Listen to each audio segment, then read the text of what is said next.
Another line.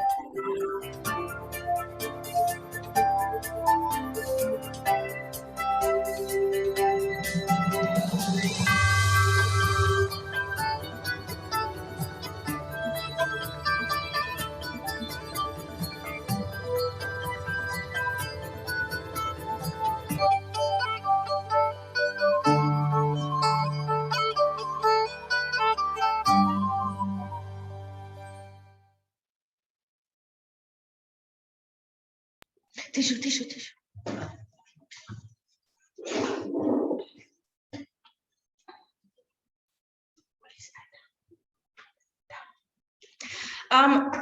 A very good morning to everybody. Well, it is good morning from here, Kuala Lumpur in Malaysia, where I'm at. Welcome to the third ASEAN Conference on Biodiversity virtual finale. I am Maya Kawin. I am your host for today. I'm also a Malaysian actress, singer, and TV host. But more importantly, in the context of today, I am a great advocate of the environment, sustainability, conservation, and all the work that our professionals who are joined here today are doing. So it is a great honor to have been chosen to host today. It will be a 3-hour session. I would like to just remind everybody also that for today, there will be no Q&A session. We have too many fantastic speakers presenting work today. So to get this morning started, today's event is brought to us by the Government of Malaysia through its Ministry of Energy and Natural Resources, or in short, KeTSA, and the ASEAN Centre for Biodiversity, or ACB. This event today has also been made possible through the support of the following: the European Union, through the Biodiversity, Conservation and Management of Protected Areas in ASEAN project, the ASEAN German Corporation through the ACB Small Grants Program funded by the German Development Bank, KfW, GIZ through the Project Institutional Strengthening of the Biodiversity Sector of the ASEAN Phase 2. And lastly, the Secretariat of the Convention on Biological Diversity, or CBD. I am also very honored and pleased to acknowledge the presence of Her Excellency Datuk Zurina Pawante, Secretary General of KeTSA, Deputy Secretary General for Natural Resources of KeTSA, Mr. Abdul Wahid bin Abdul Salim, Dr. Teresa Mundita Lim, Executive Director of the ACB, of course, heads of delegations of all the ASEAN member states, and His Excellency John Lambert, UK Ambassador to ASEAN, and no less than His Excellency Kung Fok, Deputy Secretary General of ASEAN for ASEAN Socio-Cultural Community. Also, we recognize the official delegates of all 10 ASEAN member states who are here with us today. We are honored to have you here, very happy to have you here. On behalf of organizers and partners, we are extremely grateful to have you, regardless of your location, time difference. So here it is, good morning, good day, good afternoon, good evening, good night, wherever you may be. But this is quite exciting to have all of you here. Like I said before, I am here in Kuala Lumpur. It is 9 o'clock in the morning. I've just had my morning coffee, so let's get going. The ACB regularly holds the ASEAN Conference on Biodiversity to serve as a venue for representatives from different sectors in the region to exchange ideas and initiatives addressing issues on ASEAN biodiversity. The first and second ASEAN Conference on Biodiversity were held in 2009 in Singapore and then 2016 in Bangkok, respectively. The third conference was organized initially as a physical event scheduled to take place from 16th to 20th March 2020 in Malaysia. Some of you may have even been present during the soft launch on the 21st of January 2020 in Kuala Lumpur. And of course, we all know what happened then. But so with the rising global concerns of the spread of COVID-19 and increased restrictions on travel, the ACB and KeTSA have had to postpone the conference with the hope of having to hold it when we can travel again, which we all know is now a long distance away. It seems to be realistic. But it has proven that we can, that we must, and that we can rise above challenges. So ACB and KeTSA have found a way for colleagues, partners, and the public, all of us here in Zoom and Facebook Live, that are friends of biodiversity, to carry on the spirit of convening conference by going fully virtual. And here we are participating in the final session of the first ever virtual ASEAN conference on biodiversity. So let's get things started. To start the program, it is my honor to introduce the Executive Director of the ASEAN Centre for Biodiversity to give her welcome remarks. The floor is yours, Dr. Teresa Mundita Lim. Good morning to you. Thank you, Maya. Her Excellency Datuk Jurina Binti Pawante, Secretary General of the Ministry of Energy and Natural Resources of Malaysia. Mr. Abdul Wahid bin Abu Salim, Deputy Secretary General for Natural Resources, Ministry of Energy and Natural Resources, Malaysia. His Excellency John Lamb, Ambassador of the United Kingdom to the ASEAN. And His Excellency Kong Fok, Deputy Secretary General of ASEAN for ASEAN Socio-Cultural Community. Heads of delegation, delegates and representatives from the ASEAN member states, distinguished panel of speakers, friends, colleagues, online viewers, good morning, good afternoon, good evening, good day to you all. And welcome to the final session of the third ASEAN Conference on Biodiversity. I'm glad that despite the COVID-19 pandemic restrictions, we were able to proceed with this important conference, albeit online. We sincerely thank Malaysia, especially Dr. Khairul Naim bin Adham, and the whole KeTSA team who worked with the ECB throughout this journey for their strong commitment and dedication. The four-part series of virtual sub-conference sessions held from September to December in 2020 allowed us to have more substantive discussions on the themes identified for the conference. We are grateful to all the resource persons who graced the 4 virtual sessions with us, including the Convention on Biological Diversity Executive Secretary herself, Ms. Elizabeth Mrema. Throughout the series, we were able to identify common interests and solutions and find ways to further fortify our strategies and actions to achieve favorable outcomes for the conservation and sustainable use of biodiversity in the region, and for harnessing its value towards the development and well-being of its people. We have gained insights into fostering partnerships and collaboration, integrated and synergistic approaches towards recovery and progress are possible with multi-stakeholder participation, where sectors from the public to the private, from small communities to huge industries, can put nature and biodiversity at the core of economic and development. Indeed, such transformative actions are necessary to overcome our generation's big challenges, the COVID-19 pandemic and climate change impacts, through innovative actions that include addressing biodiversity loss. What we have experienced in the past year underscore the need to re-examine our relationship with nature and the urgency to translate this into action.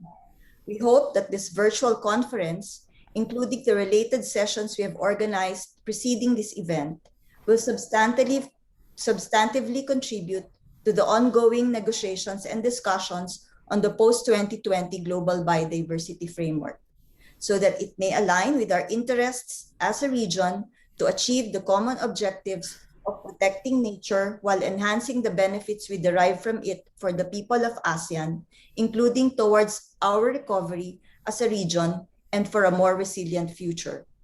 Allow me to express my appreciation for the invaluable cooperation and support of the European Union, the Federal Government of Germany through KfW and the GIZ, and the Secretariat of the Convention on Biological Diversity, as well as the governments of Norway and SwedBio for these conference sessions.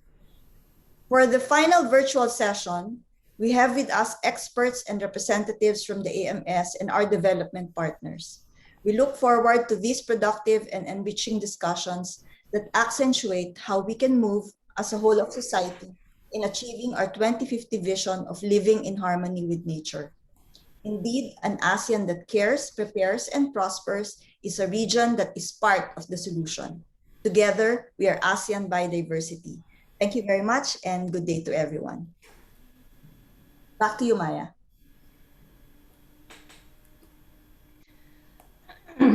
Maraming salamat, Dr. Lim. Thank you so much for your opening. Of course, we'll continue on now to officially open today's program. We have a message from the person at the helm of KeTSA.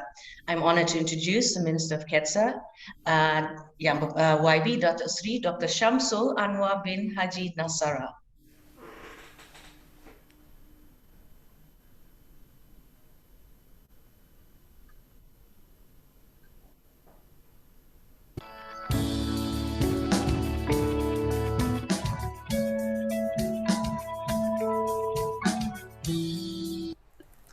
Assalamualaikum warahmatullahi wabarakatuh. Salam sejahtera and a very good morning to all. Ms. Elizabeth Maruma Merema, Executive Secretary, Convention on Biological Diversity, CBD, His Excellency Kuang Puak, Deputy Secretary General, ASEAN Social Culture Community, ASEAN Secretariat, Dr. Teresa Mudita Eslim, Executive Director, ASEAN Centre for Biodiversity, ACB, Excellencies Head of Delegation of ASEAN Member State, esteemed speaker, ladies and gentlemen.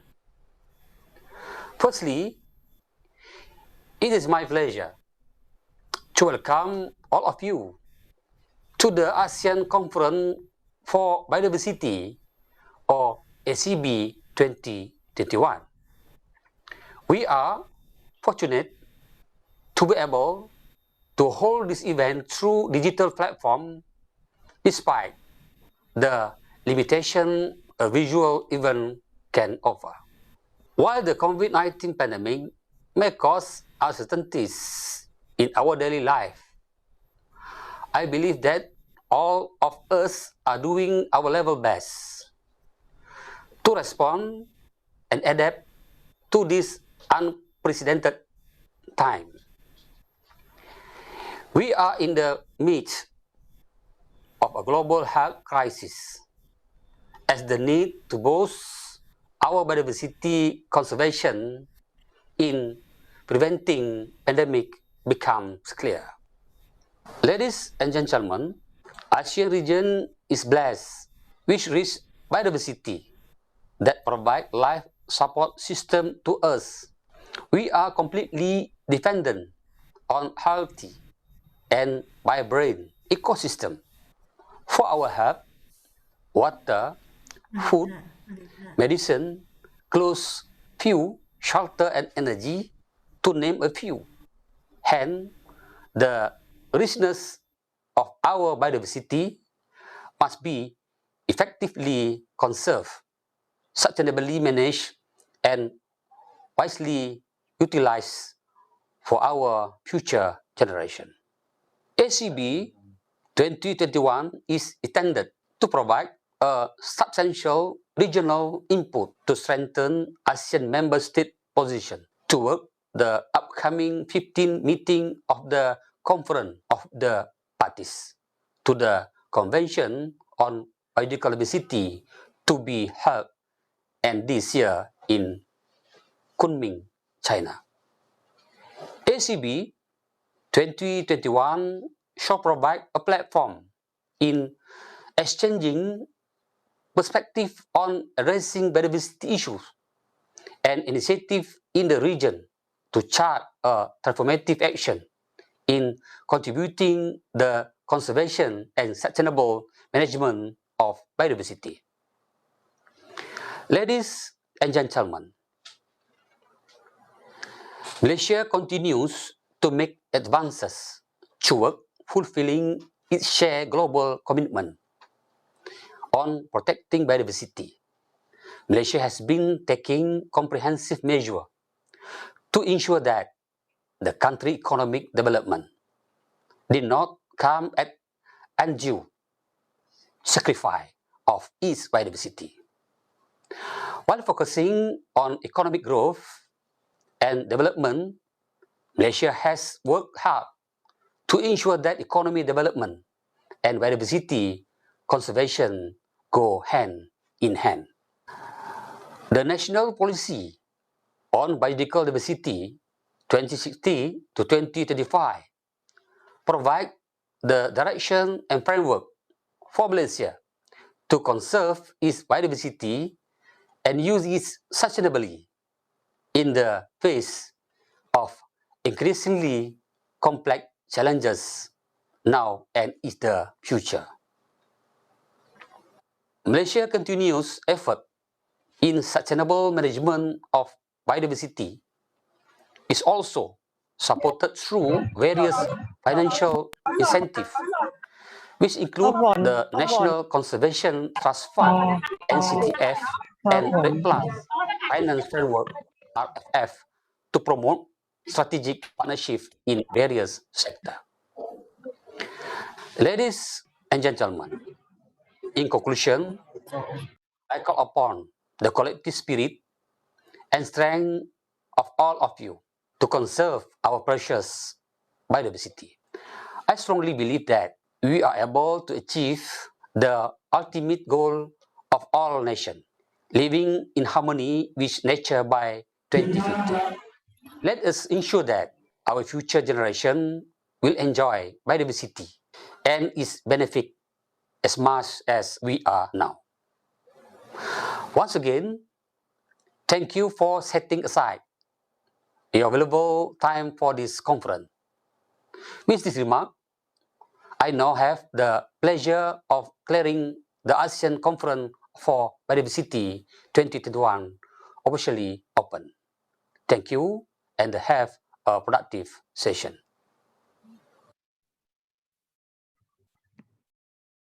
You cannot start the video because the host has stopped it.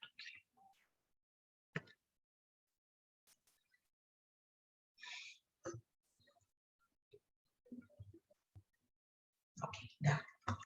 All right. Thank you very much, YB Datuk Sri. Thank you for the opening remarks. Just once again, a very good morning to all of you. And like I said, good morning from Malaysia. Very good day. I hope you're all well wherever you are around the world. Just in case you have just joined us or just managed to latch on, welcome to the virtual finale of the third ASEAN Conference on Biodiversity.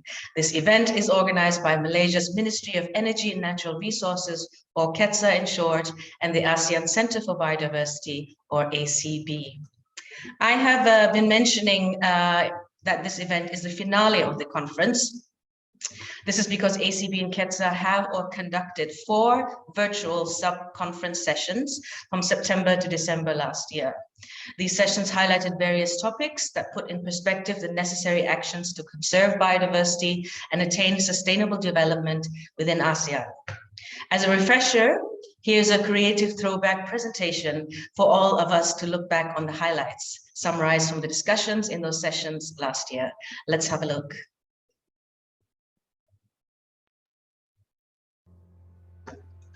How do we work towards living in harmony with nature? Our world is interconnected. We have seen how human activities can change the natural environment and impact not only our health, but our everyday lives. The ASEAN region is only 3% of the Earth's surface area, yet it is home to almost 20% of all known plant and animal species. What are we doing to conserve and sustainably use these biological resources? Everyone has a role to play. Governments around the world are looking at the key thematic areas in the post-2020 Global Biodiversity Framework. These include resource mobilization, mainstreaming biodiversity, cooperation and synergy, gender mainstreaming, clearinghouse mechanisms, protected and conserved areas, and the Cartagena Protocol on ensuring biosafety through assessments of technological solutions and developments. ASEAN is working towards building enabling conditions for mainstreaming biodiversity. This includes partnerships, governance, political will, highlighting the role of subnational governments, having an open participation of various stakeholders.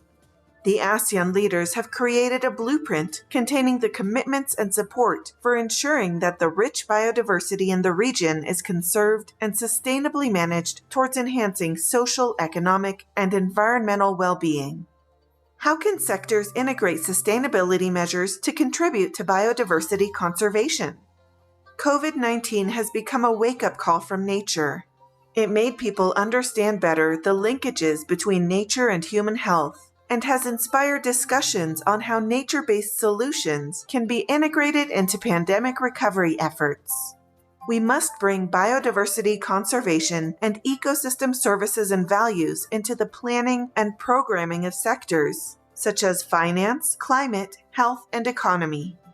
Innovations in agriculture and infrastructure will promote and enrich biodiversity to ensure efficient delivery of high-quality environmental goods and services. Lastly, we must remember all economic activities depend on biodiversity, and investing in natural capital gives a beneficial return on investment. How can we contribute to transformative change for the conservation and sustainable use of biodiversity? There is no standard formula for transformative change. Our level of ambition and innovation depends on the willingness and capacity to take on this challenge. Here are some ways to trigger transformative change. Embracing a different vision of what a good life is. Changing consumption patterns and reducing waste. Reducing inequalities. Practicing justice. Increasing conservation areas. And reducing and ending harmful subsidies. Transformations will need to reinforce social guideposts based on equality, inclusion, and respect. If we work together, it is possible to conserve, restore, and sustainably use nature while simultaneously meeting global, regional, national, and local goals. The path towards addressing biodiversity loss and its underlying roots is clear. We must move beyond silos, set aside our differences, and work together towards our common united vision. Our collective efforts can only be effective if we strengthen existing partnerships, forge new collaborations, increase multi-stakeholder participation, and use integrated approaches. With the ASEAN and the common vision of living in harmony with nature, we move forward together as a community towards sustainable security, sustainable economic growth, and sustainable development.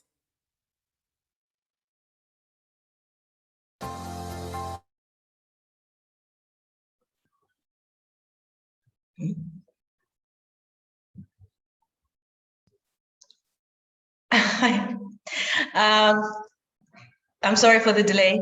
This is slightly the problem, isn't it, when we're trying to get going, trying to rise to the challenge, as I said before, but with these technological challenges, especially somebody for me. I hope you enjoyed that small little video, that the compilation of what was discussed in the 4 sessions previous year. And hopefully it has given some of you viewers some inspiration to contribute where you think you can contribute in the maximum way. As in the video, it was said, we are a community, we need to work together. We are all pieces of the puzzle to create effective change. It is now time to hear messages from our esteemed panel of speakers who've been on standby now since the morning. Please backtrack, I'm not done yet, thank you. Both from within ASEAN and around the world. So I am personally excited about this part because unlike sort of parallel sessions where I have to choose one session and then I have to decide which could be more important for me personally, but at the same time, I'm always wondering what's happening in the other room. Whereas today we've got it all under one program and we can all watch everything together. So for our first keynote presentation, we have one of the co-chairs of the CBD Open-Ended Working Group on the Post-2020 Global Biodiversity Framework. Prior to him being the co-chair, he was the Director General of the Biodiversity Policy and Partnerships Directorate, and at the Canadian Wildlife Service of Environment and Climate Change Canada. So let us all welcome Mr. Basile van Aave. The floor is yours, sir. Bonjour. Bonjour, and good morning to all of you. I hope you can hear me well. Excellencies, Minister, Head of Delegation, friends, it's a pleasure to have the opportunity to talk to you, and I regret I'm not in Kuala Lumpur with you to have the conference. I've been given 10 minutes to talk about a few things, and I want to talk a little bit about the process ahead of us. And then I want to switch to talking a little bit about the content and what we will be working on. And then I'll be concluding by talking a little bit about the future we want. Colleagues, we've been working together for several months, and probably for a lot of us for a lot longer than we expected on this. There is a biodiversity crisis, as you all know, with a large number of species and ecosystem at threats. And then at the same time, we were served by a unique situation with the COVID pandemic. Yet, we found a way to do the work and to make things happen. This is wonderful. This is work, and this is a process nobody has done before. So congratulations, and particularly I'm impressed by the work you've done within the ASEAN region. Yet, you will hear from my good friend Ezequiel Benitez in a few minutes, and I think over the last few weeks, a few weeks ago, we've seen how far we could go with the online process and probably some of the limits of the online process. One of the conclusions from the experience of that last session is that there is some really good use for online process, but there is also some limits. I think we can learn from each other, we can appreciate our perspective, we can explore some subject, we could put boundaries on issues, we explore them. But when time comes to make an agreement, to reach a consensus, it is difficult online. So the Bureau of the COP and the Bureau of SEPSTA are now looking at the next step. As you know, we're adopting a step-by-step approach, and there is no decision yet. What I will give you is my personal opinion, and it is just that. My personal opinion is that we're going to need some face-to-face time. And when there is some time needed for SEPSTA, and I'll let Ezequiel talk about it, but as far as the open-ended working group, we're going to need at least 2 weeks of work face-to-face. That does not mean that the 2 weeks coming up at the end of the month in August online are not useful. Not at all. We're going to need to do some work together in August. In fact, in about a week, on July 12, we're going to be publishing draft 1. And I was telling to colleagues that we're that close for finishing the draft. We should be finishing it over the next few hours. And while I'm not able to disclose the details of the content, I can tell you a few things about what you should be expecting in a week. Do not expect some dramatic change to the structure. We've listened very carefully to what all of you have told us, and we're doing a major evolution, but it's not a revolution. What we're doing is that we're filling in the blanks. So everywhere you've seen placeholders for certain targets and some numerical aspect, we've been looking very carefully at the advice coming from SEPSTA, from the group that Ezequiel leads. And we've been filling those blanks with figures and numbers. And we've been listening very carefully to experts that have done financial studies and have told us about the cost and what we need. And we've tried to do our best to fill in the details of that. So I'm very excited to put that in front of you. I'm looking forward to your reaction. I know that it's going to be a difficult process, but what I can put in front of you is a document, and we're going to have, at the end of the month, 2 weeks of online process. And then later, I don't know exactly when, we're going to have some face-to-face negotiation. So that's for process. Let's turn our attention now to content, which is really what we care about. Very impressed by the work you've done in the ASEAN. I was taken by the notion. You know that Francis and I have been pushing that notion that the framework is a framework for all. If it remains a framework for the Minister of the Environment, despite all their good efforts and dedication, it is only going to be that. We need to engage many aspects of civil society. I was very impressed by the very quick engagement and turning around of the financial sector, and particularly multilateral development banks and the like. And it's really interesting when you see the World Bank coming on our door, and I see major financial institution globally knocking on our door and asking, how can we help? How can we be part of this effort? So that's very useful. Business. Our life is one where we're supported and we're benefiting from the activities of many actors in the economic sphere. Seeing those actors being engaged into what we want is very interesting. And what I'm witnessing is a bit of a repeat, but at an accelerated pace of what has happened on climate.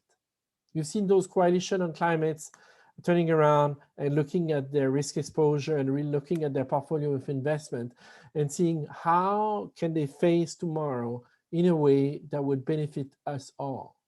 That means benefiting from a financial perspective for the long term, but also nature and biodiversity. So definitively, the ASEAN is on the right track, and I think we're gonna see that, which is which is leading me to my conclusion, and I have two key messages. The first one is the importance of the Asian voice in our discussion. You have a unique message and a unique contribution to make to the global debate, and we're expecting and we need your voice.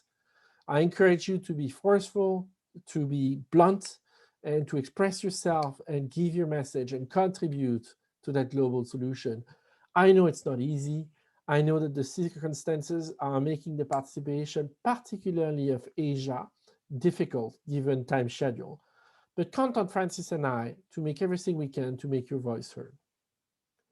The second message is around the future we want. This is not about a future that is painful. This is not about a future that is difficult. It is, on the other hand, a future that we want to leave to our children and grandchildren. A future where they're going to be happy and prosperous, maybe prosperous in a different way. Prosperity is a concept that needs to be explored, and Asian value has something to tell us about that. So the challenge we have is, how do we move from the current world, which is unsustainable, to the one we want that is sustainable? And that's going to require everybody's energy and engagement. But I want to leave you with this message of hope. Thank you very much. Back to you, Maya. Thank you very much, Mr. Van Ave. On that note, I would like to say, yes, the first challenge I think I have been achieving over the last few years when it comes to being vocal and voicing out and stating what needs to be stated. And if some of you maybe who follow my social media can see that I can be a little bit feisty sometimes, but that is important. And I agree with you, Mr. Van Ave, that we do need our next generation. And I personally see it. I see our next young gens really by becoming much more proactive now and becoming a lot more aware of environmental problems or protected areas that need more attention, etc., etc. But we're heading in the right direction. So also on that note, I would like to thank your partner who couldn't join us today. We would like to send a big thank you to Mr. Francis Ogwell of Uganda for his work along with Mr. Van Ave as the co-chairs of the CBD Open-Ended Working Group on the post-2020 Global Biodiversity Framework. So that was from Canada. Let us move on to Mexico, where our next keynote speaker is. And in Mexico, I have the pleasure to say hello to my own family who happen to be in Mexico City now, who are also great lovers of the environment and possibly are watching right now. Our next speaker is the director of, some may pronounce it as CONABIO, some pronounce it as CONABIO, or the National Commission for Knowledge and the Use of Biodiversity in Mexico. He is also the current chair of the Convention on Biological Diversity, subsidiary body on scientific, technical, and technological advice, or SubStar. Let me give you the floor now on the screen, if you will, Mr. Ezequiel Benitez Diaz. Thank you very much, Maya, and good. In this case, I'm calling you from yesterday, so still Sunday night in Mexico. I know it's a working day, and I hope you hear me well. And I prepare a short presentation on ways forward for ASEAN from SubStar 24 to COP15, and in the way for 2020 Global Biodiversity Framework. But first, let me congratulate Asian countries for this beautiful Blueprint 25 video that is just the right way to address these important needs and elements like inclusiveness, mainstreaming in all sectors, resource mobilization, and important changes in agriculture and fisheries are key to really reach our dream to live in harmony with nature.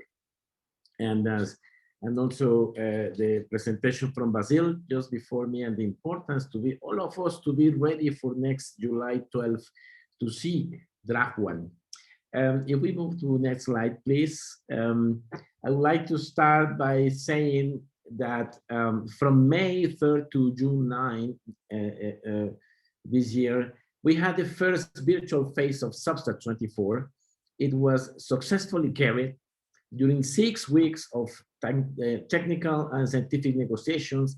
We obtained excellent results, even all the limitations from the pandemics and connectivity. We were able to have 9 plenary sessions and 14 sessions of contact groups and groups of friends of the chair to move our issues forward. Among achievements I can share with you is that we were able to do the first reading for all substantive items on the agenda. 8 different topics well addressed, to have the first reading with impressions from all parties, and also an important number of observers who provided very interesting views in how to proceed in our negotiations. And I'm happy to say that despite the challenges to attend the virtual sessions, particularly due to the time zone difference, it was very late in the morning, in very late night for Asian members. They had a very active participation and constructive. I was given the floor many times to many countries, by Malaysia, Indonesia, Thailand, where we're very participative. So I thank very much for enriching and to help us to move in a nice pace for our negotiations. Next slide, please. Also, I would like to put some details on main outcomes from all these virtual sessions. And as Basil said, we need to continue in a face-to-face fashion, but we produced 9 CRP documents, 6 of them already approved. So they are ready as L documents that you can check in the website for issues like the Global Biodiversity Outlook, the post-2020 monitoring framework. So you can see on the slide, it makes the reference to documents L2, L3, and so on that are available. Many of them still with many brackets, unfortunately, that we need to resolve. Issues as important as synthetic biology, risk assessment, biodiversity and agriculture, and IPBES work program are already there as L documents. But still pending 3 CRPs on marine and coastal biodiversity, the famous EPSAs, ecologically or biologically significant marine areas where ASEAN region is key as well, and invasive alien species.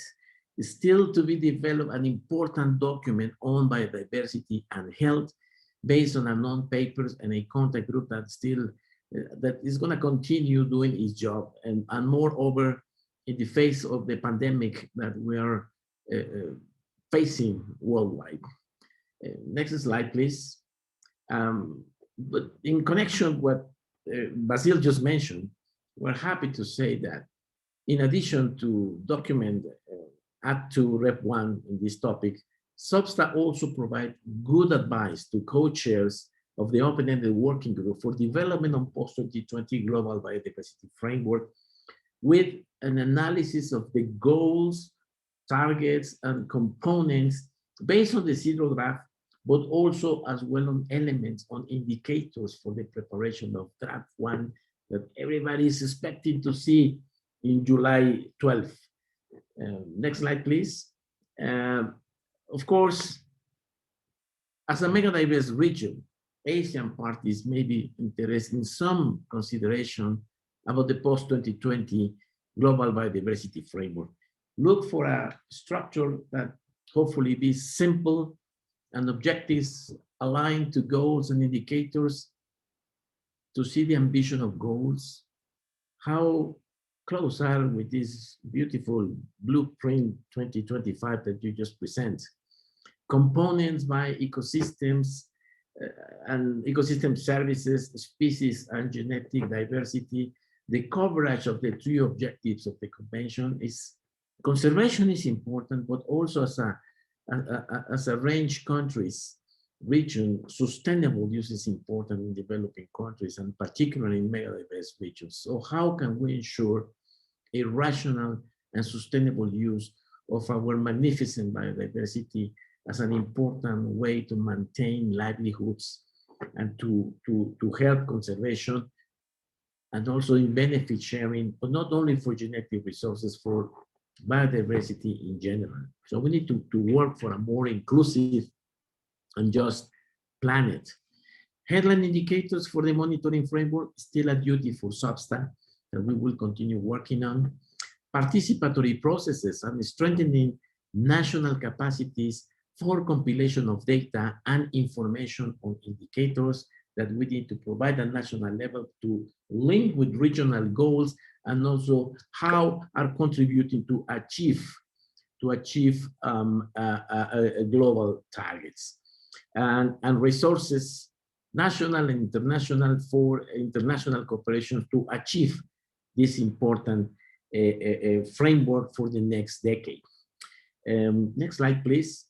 Almost to finish, it is expected that next SBSTA 24 presidential session we will together finish pending CRP documents, approve all L documents, and to send draft recommendations for COP15.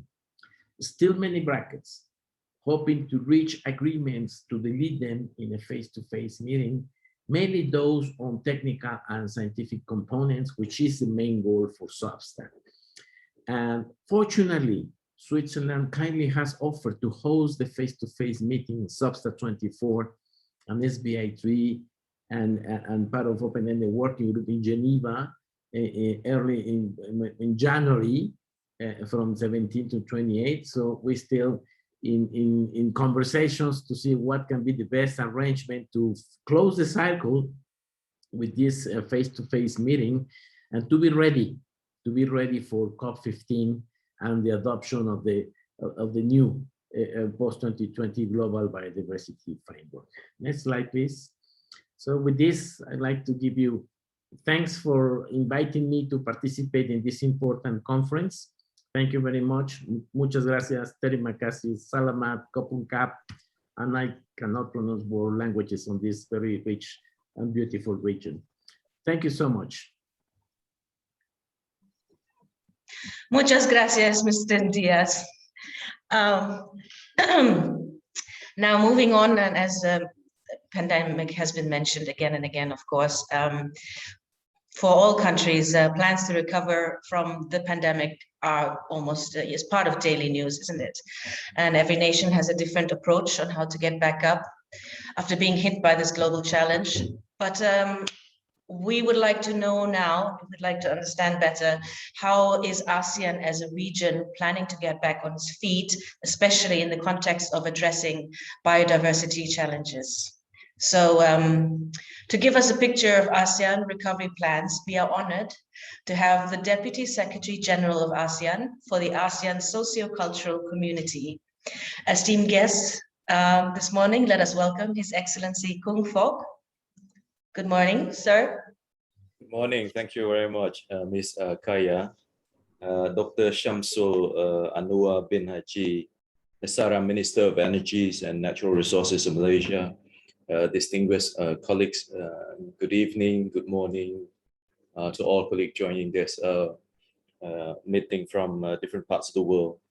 It is with great pleasure that I join all of you today at the final session of the third ASEAN Conference on Biodiversity 2020 to briefly discuss ASEAN post-pandemic recovery efforts with special focus on its implications of COVID-19 on diversity conservation. My sincerest appreciation goes to the Government of Malaysia and the ACB for the excellent arrangement in convening this virtual event. I'm pleased to note the remarkable progress and achievement made by the organizers successfully complete all the virtual sessions of ACB 2020 despite the disruption caused by the ongoing global health. Over the past month, three virtual gatherings have successfully brought emerging topics related to biodiversity conservation front and center. We welcome all these collective efforts led by the ACB in Malaysia to lay foundation in providing inputs and providing structure to the region post-2020 global biodiversity framework. Discuss ways to improve the capacities of ASEAN member states to further mainstream biodiversity, highlight innovations in achieving the region Aichi biodiversity targets, and underscore the crucial role of the private sector in these efforts. As ASEAN Secretary General Datuk Lim Chok Hoi emphasized, there's a need to boost investment to preserve our natural capital, promote greener jobs, and pave the way toward a greener paths to development. In ASEAN, we recognize the value of multi-stakeholder collaboration, and biodiversity is our region's greatest treasure, providing not only a healthy environment, services and goods, but also significant and diversified opportunity for sustainable business and future growth. We hope that all stakeholders in sector will work synergistically to invest and protect our biodiversities and promote the wise use of these resources. Our future highly depends on how we take care and invest in our natural capitals. Ladies and gentlemen, the COVID-19 pandemic has affected the lives and livelihood of our people. As of 2nd July 2021, the ASEAN region has reported more than 4.9 million cases with more than 95,000 fatalities, according to the situation report by the ASEAN Biodiaspora Regional Virtual Center. At the same time, we are still seeing increasing trends in reported cases in many countries in the region, such as Indonesia, the Philippines, Malaysia, Myanmar, and Thailand, due to the newly reported variants. Beyond the human and economic cost, this health crisis also compounds existing threat to our environment.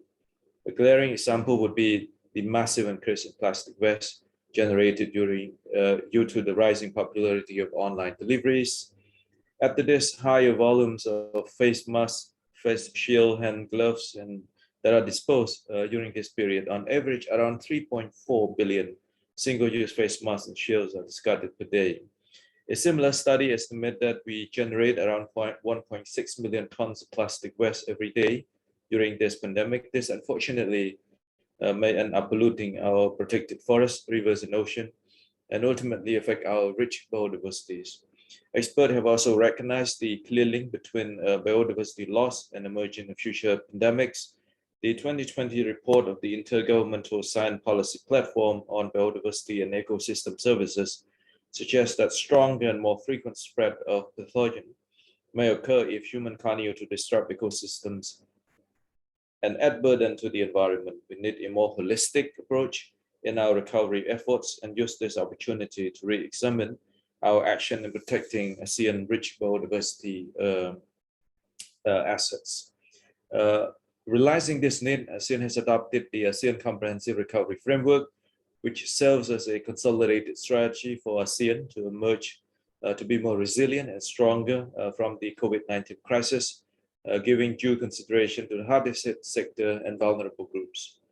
This strategy covers cross-cutting sectoral issues, including the environment sector, through its broad strategy 5, advancing towards a more sustainable and resilient future. Under this strategy, ASEAN remains committed to pursue a more inclusive and climate-responsive approach to recovery, promote nature-based solutions to increase the region resilient towards future pandemics, address the issue of plastic waste and marine plastic debris by promoting sustainable use and management of natural resources, support the region transition to circular economies, and maximize the role of ASEAN Centre, including the ASEAN Centre for Biodiversity, in operationalizing these efforts. As mentioned, the adopted framework presents opportunity. We're adopting nature-based solution, one of the approaches to post-COVID recovery. Through our work with the ASEAN Working Group on Nature Conservation and Biodiversities, along with the ACP, we have placed the promotion and stronger adoption of the nature-based solution in our top agenda. Allow me to briefly share some of our planned initiative on this. First, we will soon launch the ASEAN Green Initiative. This initiative seeks to raise public awareness and contribute in restoring forest and mangrove ecosystem, which will provide vital ecological benefits. The target is to grow 10 million trees native to the region within the next 10 years. But member states, I think, have even more ambitious target.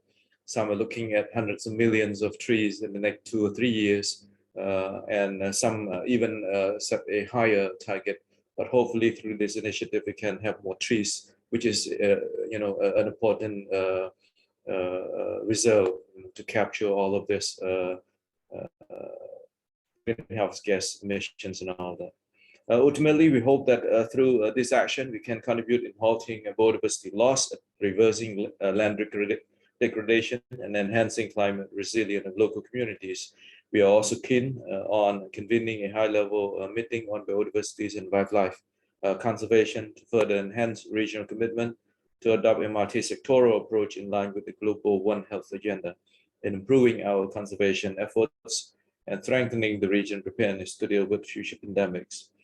To achieve this, we hope to take the expertise and contributions of other key sectors such as health, wildlife, forestry, agriculture, and trade.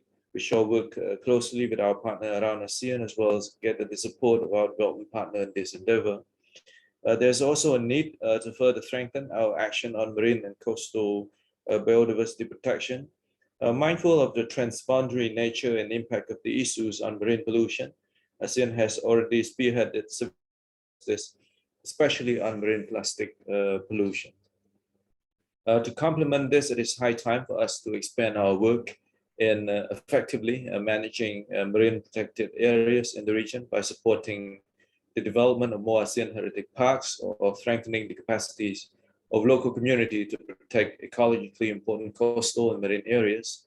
This is important since the coral triangle, occupying large areas of water within ASEAN, is the epicenter for biodiversity, not only of corals and fish, but also many other marine organisms. Similarly, we have noted some remarkable efforts to further strengthen public-private partnership as we build back better together. We need the private sector's strong commitment to scale up the investment in the nature-based solution-related project, as well as in creating more green jobs and embracing circular economies approaches. Major corporations and enterprises, either in the region or globally, have pledged to allocate more resources than ever to nature-based solution-related business as part of their climate change mitigation commitment, as well as for environmental restoration, wildlife protection, and water preservation. We commend this effort, and we wish that others will follow soon. Lastly, we hope to intensify our efforts to mainstream biodiversity conservations and the wise use of our limited natural resources in regional and local development plans. In this regard, we would like to seek the support of ACP, ASEAN member state, and development partner to closely work together and continue to champion biodiversity across sectors and stakeholders. This year, CBD COP15 in Kunming, China, may also serve as an avenue for us to pull our efforts in achieving our regional and local biodiversity target. The current pandemic has presented unique challenges and opportunity for us to rethink our approaches. It is high time for us in the region to adopt more innovative strategy to mitigate and respond to current and future crises, especially by investing our natural capital and promoting biodiversity conservation. This is the perfect time for us to embrace a nature-based solution and promote more resilient and green alternatives. ASEAN under Brunei Darussalam chairmanship has demonstrated its full commitment to support the vision of the Care We Prepare We Prosper in 2021, highlighting its resolve to build back better and stronger. Reflecting on this vision in times of post-pandemic recovery, we have an option to build the economy stronger and doing it while protecting and caring for our nature. Continuing to ignore biodiversity and its value will ultimately result in more major loss and more serious consequences. Let's use this momentum to reflect on how we can live in harmony with our nature. With this, I wish everyone a fruitful and productive discussion this morning. Thank you very much. Thank you very much, Excellency. Just capping off on what was just been said, I do hope nature-based solutions is the way to go. I do hope to see more of our governments and community propel ourselves a little bit faster towards that direction, especially with the ever-growing population. It is so, so important. Now, moving on to the next part of the program today, we have heard from 3 different experts from different parts of the globe. Let's have a listen to the thoughts and insights of the different ASEAN member states. But for this interactive part, I will be taking a step back and let me introduce you to your moderator today. Our moderator is currently the Deputy Secretary General of Natural Resources of KeTSA. Let us welcome, good morning, Mr. Abdul Wahid bin Abdul Salim. Selamat pagi, dah bangun? Selamat pagi, dah bangun dah. All right, I hand the floor over to you or the screen over to you. Thank you, and I will have a quick break. Thank you, Maya, for your introduction. Excellency Datuk Zurina Pawante, Secretary General, Ministry of Energy and Natural Resources. His Excellency Kung Po, Deputy Secretary General, ASEAN Socio-Cultural Community, ASEAN Secretariat. Dr. Teresa Mundita Aslim, Executive Director, ASEAN Centre for Biodiversity, ACB. Excellencies, Head of Delegation of ASEAN Member States and distinguished representatives, esteemed speakers, distinguished participants, ladies and gentlemen. Allow me at this juncture to draw the attention of the panelists that time given for each presentation is 5 minutes. Compliance to this valuable time is much appreciated. Earlier, we have heard Mr. Van Haaf, Mr. Diaz, and His Excellency Kung Po talk about the action we can do to move forward in terms of biodiversity. Now, we have representatives from 4 of the ASEAN member states to share with us how their respective nations are actually faring. For our first intervention, let me give the floor to Brunei Darussalam. Brunei, please. Thank you, Moderator.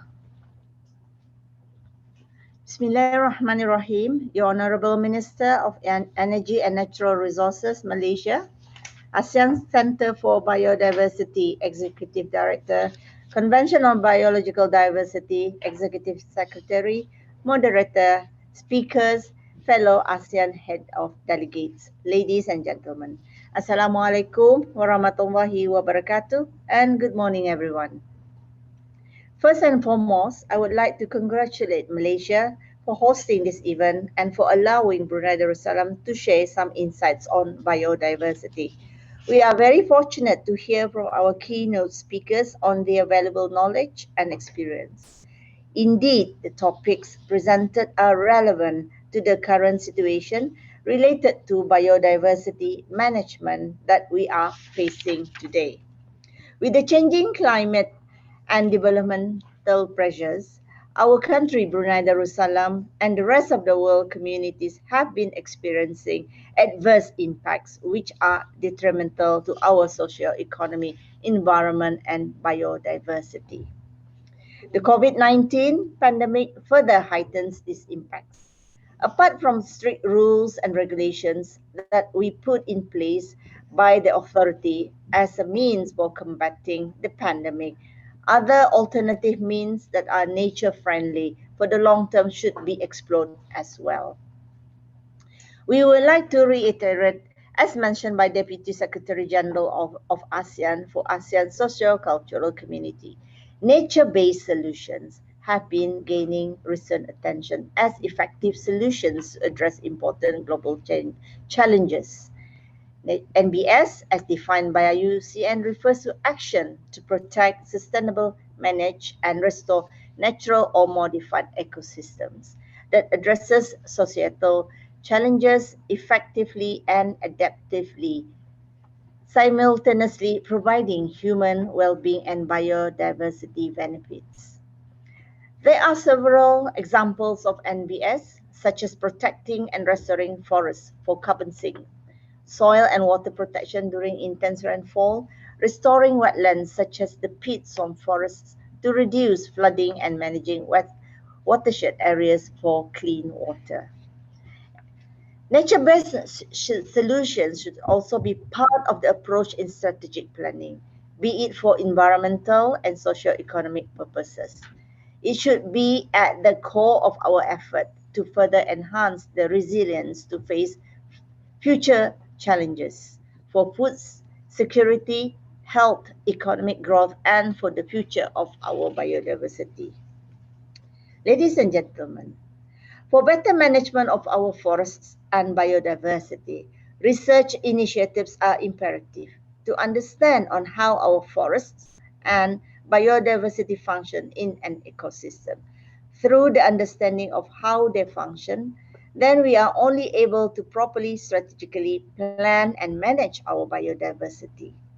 Through research as well, we are able to decide the best conservation and management practice that needs to be adopted. Furthermore, through research, we are able to take advantage in sustainably utilizing the natural resources for our socio-economic benefits. Ladies and gentlemen, with the advancement in technology and other innovative means, the use of technology should also be fully utilized and be taken advantage of in the management of our forests and biodiversity. These applications are limitless, for example, through innovative thinking and planning, such as the use of Internet of Things, can be used for continuous monitoring of our forests and biodiversity. Technology also provides connectivity for more opportunities in stakeholder engagements, as well as community empowerment in supporting researches and conservation activities. To conclude our intervention, we will continue our commitment in protecting, conserving, and sustainably managing our biodiversity. In relation to this, we will continue to support the regional and global initiatives for the current and future of our biodiversity. Thank you. Wabillahi taufiq wal hidayah. Wassalamualaikum warahmatullahi wabarakatuh. Waalaikumsalam warahmatullahi wabarakatuh. Thank you, Brunei Darussalam. I strongly believe that the points highlighted by Brunei are crucial in achieving post-2020's aspiration to live in harmony with nature. Next, let's give the floor to Lau PDR. Lau, the floor is yours.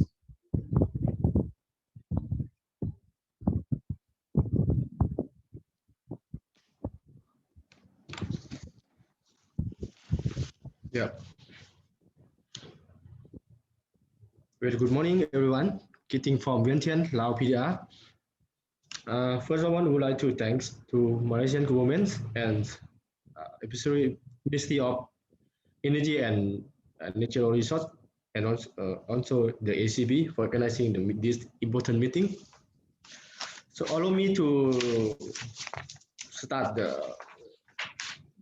present the intervention for the post-2020 Global Biodiversity Framework.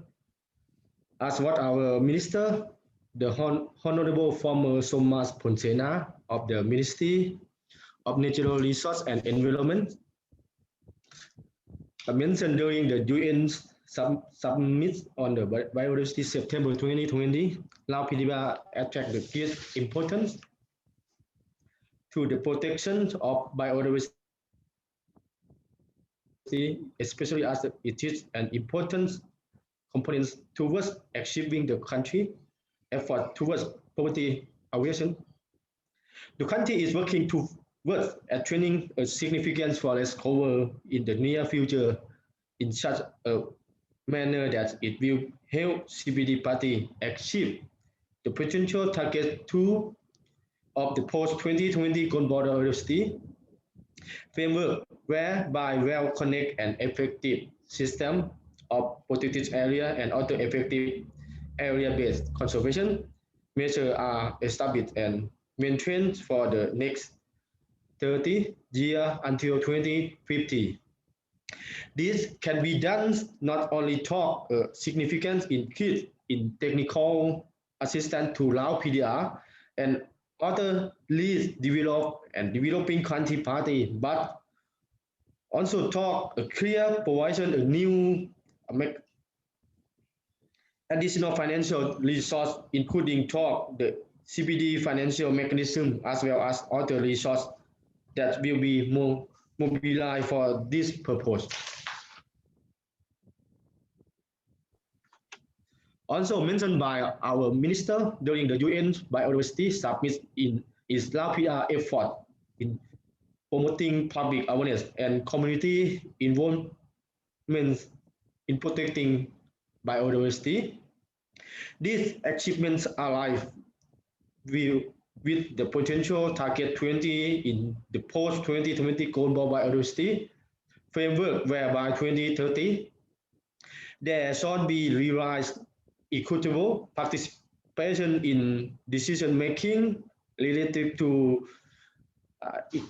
equitable participants and to biodiversity by dialogue people and local community, women, girls, as well as youth in accordance with the national circumstance. Thirdly, as what our minister mentioned in the work towards biodiversity conservation, why ownership is important partnership with various sectors in critical talk that this third conference and beyond Lao PR is ready to cooperate with the international community, including talk as well ASEAN member state. That's all from Lao PR. Thank you very much for giving us the good opportunity to present our framework, intervention framework. Thank you so much. Thank you, Lao PDR. I hope action pointed out by Lao PDR could drive us in attaining the 3 objectives of the CBD. Yes, this is vital as Southeast Asia is one of the most biologically important regions on the planet. Now may I invite Indonesia to deliver its presentation. Indonesia, the floor is yours. Thank you, Chair. Excellencies, distinguished participants, ladies and gentlemen. On behalf of the Government of Indonesia, we would like to congratulate to the Governor of Malaysia for the excellent hosting of the ASEAN Conference on Biodiversity 2020 session, and thanks all those who have supported this conference.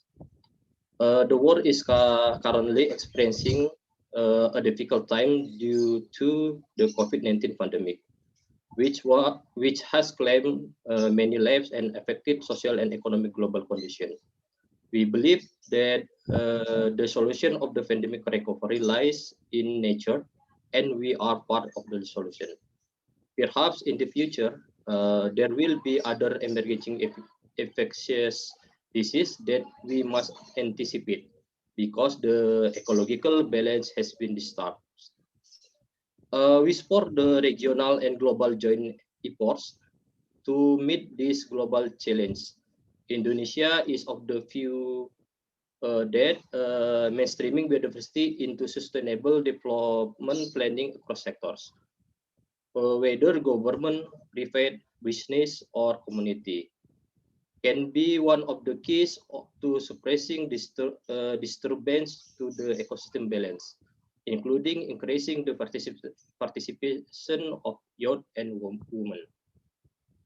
We must continue to enhance efforts to protect life support system, preserve biodiversity and sustainable use, management of the protected area as living space or habitats for flora and fauna, as well as providing environment service to human needs to be streamlined. Likewise, ASEAN member states, which are blessed with high biodiversity, needs to put forward sustainable use and develop of biodiversity at the ecosystem, species, and genetic level. It is necessary to use biodiversity that take into account the principle of justice and balance in the access and benefit sharing, especially for local communities who have become a guardian or champion of biodiversity. Currently, country and the world community are drafting the post-2020 Global Biodiversity Framework to reflect the Aichi biodiversity target. And IMS has drafted a joint statement for the FIT CBD COP. Indonesia believes that IMS share the same hope the global agreement will be translated and facilitated into concrete actions so that it can be implemented by ASEAN. Thank you.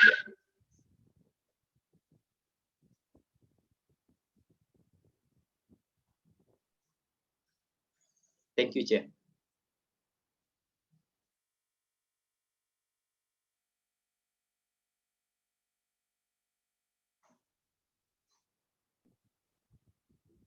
Thank you, Indonesia, for your intervention. Inputs by Indonesia indicated its commitment in relation to the conservation and sustainable management of biodiversity and natural resources. Let us hope this continuous support will conserve our flora and fauna for many years ahead. Last but not least, may I call on Myanmar for the presentation. Myanmar, floor is yours.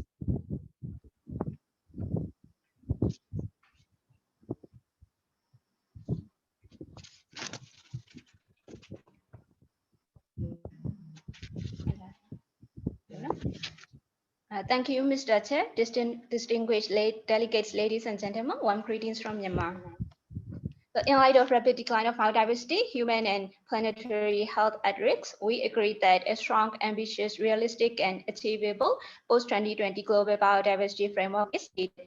We appreciate that post-2020 GBF covers comprehensive goals and targets on conservation of species, ecosystems, and genetic diversity, maintaining and valuing nature's contribution to people, and equitable benefit sharing.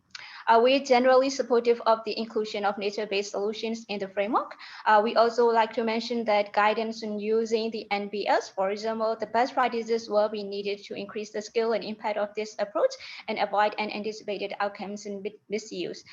We also welcome the attention paid to gender equality, women's empowerment, and youth in the framework. We welcome the biodiversity mainstreaming component in one of the targets. However, mainstreaming is challenging and assistance will be needed in mainstreaming biodiversity values across all sectors that have impacts on biodiversity. We strongly agree that mobilizing financial resources for implementing the post-2020 GBF and reaching its goals and targets are essential.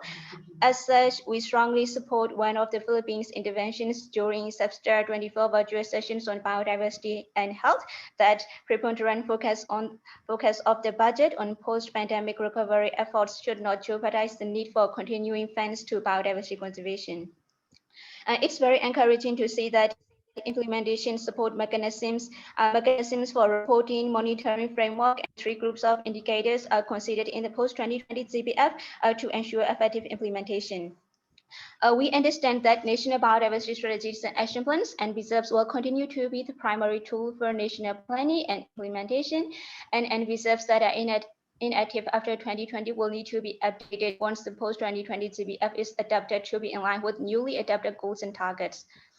To conclude our intervention, Myanmar also welcomes the ASEAN joint statement to the CBD COP15 and agrees to intensify regional efforts on management effectiveness of protected areas, particularly ASEAN heritage parks, strengthen regional cooperation to halt species extinctions, enhance cooperation on conserving vital ecosystems, and improving community livelihoods. I would like to call upon CBD parties and other governments to undertake transformative actions to halt biodiversity loss, restore vital ecosystems, reduce pandemic risk, mainstream biodiversity across various development sectors that have impacts on biodiversity, nature's contribution to people through adoption of nature-based solutions, and provide necessary and adequate for the full implementation of the post-2020 GBF and MBZEPs. And thank you, Mr. Chair. Thank you, Myanmar. I hope the points listed by Myanmar could bring harmony to our Mother Earth and let us ensure that our future generations will enjoy biodiversity and its benefit as much as we are now. With the last presentation by Myanmar, we have completed the 4 member states intervention, and I would like to hand over to Maya for the next agenda. Maya, over to you. Good morning. So the next agenda, as you're saying, is something very, very important right now that I must stress. So thank you again, Mr. Abdul Wahid. But the agenda next is a 5-minute break. Yes, indeed, as we will be sitting in front of the computers for about 3 hours. So we have scheduled in a few coffee breaks or toilet breaks, if that may be. So let me we'll take a break for about 5 minutes right now. Go get your teas and coffees if you need. Stretch out a little bit. It's still morning, I mean for me anyway, so I've got to do my morning stretches. I will see you all in about 5 minutes again. In the meantime though, for those who already have your coffee on standby, we are playing a few videos right now presented by ACB. So see you after this.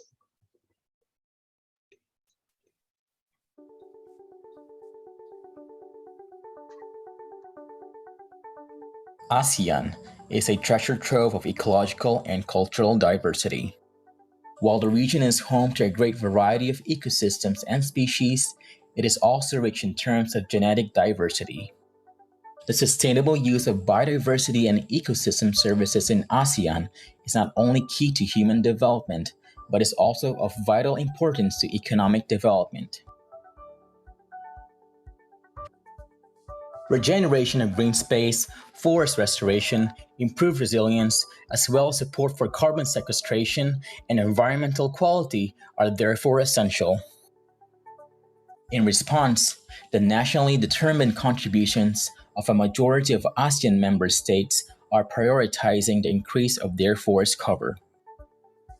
This is why we are carrying out the ASEAN Green Initiative, or AGI. The AGI aims to plant 10 million trees native to ASEAN across its 10 member states. The propagation and use of some of ASEAN's unique fast-growing and hardwood trees will make AGI an effective program for recovering the region's native vegetation and help restore ASEAN's natural ecosystems. By promoting native trees for planting, we create more resilient forests. The AGI recognizes that all of us are stakeholders in the challenge to restore the ASEAN region's ecosystems. As the ASEAN's response to biodiversity loss and the node for the facilitation, coordination, and collaboration of the region's conservation efforts, the ASEAN Centre for Biodiversity, or ACB, supports the AGI in engaging not just state agencies, but also the private sector and industry, non-government organizations, the youth, indigenous peoples and local communities, academic institutions, and other sectors to plant 10 million native trees. By restoring our natural heritage through AGI, we are also restoring our cultural heritage and safeguarding our future. Make your tree planting activity part of the ASEAN Green Initiative. Together, with one vision, one identity, and as one community, let's be agents of transformative change for biodiversity conservation and make ASEAN green again.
Oh.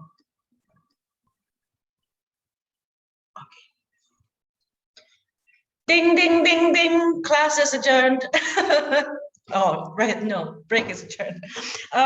Welcome back, everybody, as we continue with today's session for the for our conference on biodiversity today. If you enjoyed some of the videos before, you can look them up anytime on ACB's YouTube channel.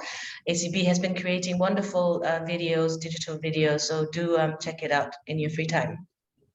I would like to call upon Mr. Abdul again. Good morning. Are you still there? Are you back? I'm here.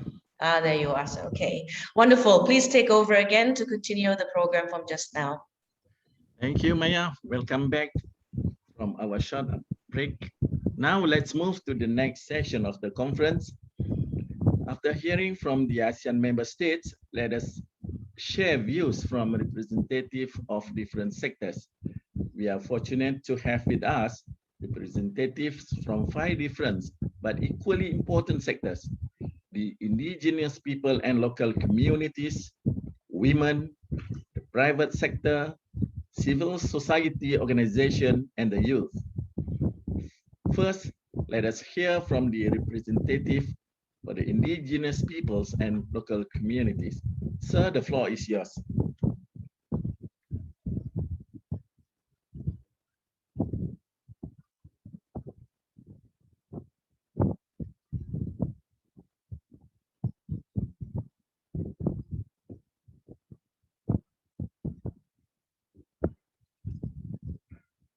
Please unmute your mic. Good morning, ladies and gentlemen, and thanks to ACB for this opportunity in delivering the message as the chairman of Southeast Asian Regional Council of the ICCA Consortium, an association of indigenous and community organizations and civil societies ICCA has members in 80 countries around the world. Members in ASEAN are Indonesia, Malaysia, Myanmar, Philippines, and Vietnam.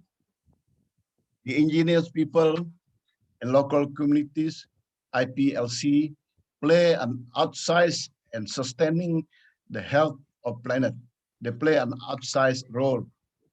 This is because of their traditional skill, knowledge, and practice in caring for their land, supporting the IPLC's rights in addressing biodiversity and climate crisis. This is supporting the IPLC is addressing the biodiversity and climate crisis. An analysis published by UNEP WCMC estimates that IPLCs are conserving more than 1/5 of the world's land and at least 1/3 of the intact forest landscape globally. In Southeast Asia, the Philippines estimated 75% of the remaining forest overlap partly with the IP's territories. Studies for the 10 of the ICCS shows that they store the gas emission equivalent of at least 7 million cars per annum. In Indonesia, more than 11 million hectares of indigenous territories are already being mapped for conservation by IPLCs. At the CBDs since 2004, parties have recognized ICCA in a range of decisions. Malaysia recognized ICCA in its National Biodiversity Strategy and Action Plan. The Philippines has strong legal framework for indigenous people's rights. However, at implementation, the social and environmental aspect of often exceeded by economic focus. Examples are the construction of mega dams in Tumandok and Dumbangat Acta, Romatado territory in the Philippines. Logging without free, prior, and informed consent in Baram, Sarawak, my homeland in Malaysia. The military junta bombing of the award-winning Salween Peace Park in Karen territory in Myanmar. The UN post-2020 negotiation is the time for this change. ICCA Consortium Southeast Asia called the ASEAN country give the legal rights for IPLC for the land and territory of life. Human right for global biodiversity framework in conservation. Protection of IPLCs in defending the territories of life. Supporting community self-determinations initiative in sustaining their territories. Thank you very much. Thank you, Mr. Peter Kalang, for the intervention.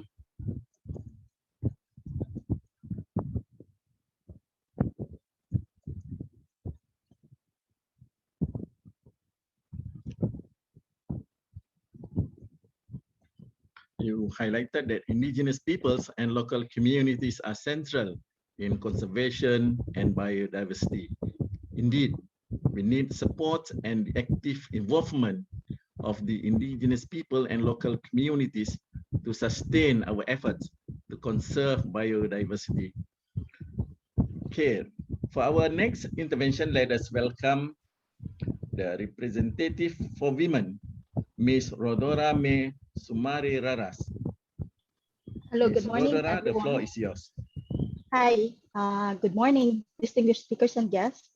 It is a pleasure and a privilege to present the perspective of women in the ASEAN region in the 3rd ASEAN Conference on Biodiversity with the theme towards 2050, living in harmony with nature. Gender equality and biodiversity goals have always been held at arm's length with from each other. But as we all know by now, both these topics are cost-cutting and can affect actions for one can critically affect the other. And as such, we cannot emphasize enough the importance of gender equality and women's empowerment in achieving biodiversity goals and vice versa. Women's participation in biodiversity planning, if any, is usually limited to traditional structures and is rarely inclusive. The future global biodiversity framework for a better normal is actually a perfect example of where women are included. They can participate and can provide a unique perspective, which will further gender equality goals.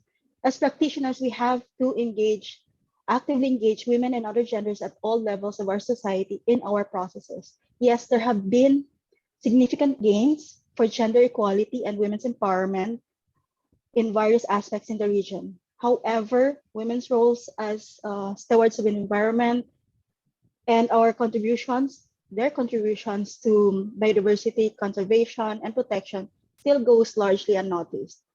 Recent initiatives actually by the Convention on Biological Diversity, the ASEAN Centre for Biodiversity, the various ASEAN member states, and our other partners seek to overturn this particular trend.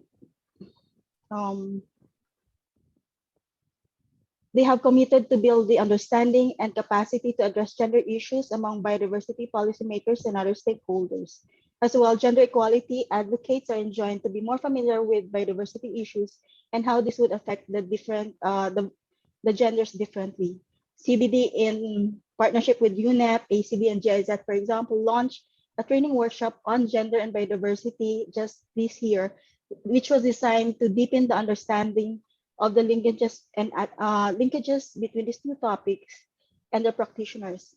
Our role actually as both biodiversity practitioners and advocates for gender equality is to support initiatives like this, where all genders get to participate and contribute to and benefit from biodiversity goals. And maybe then we, the women, men, and other genders will in 2050 be living indeed in harmony with nature. Thank you. Maraming salamat po. Thank you, Ms. Sumari Raras. Has highlighted the relations between women and biodiversity.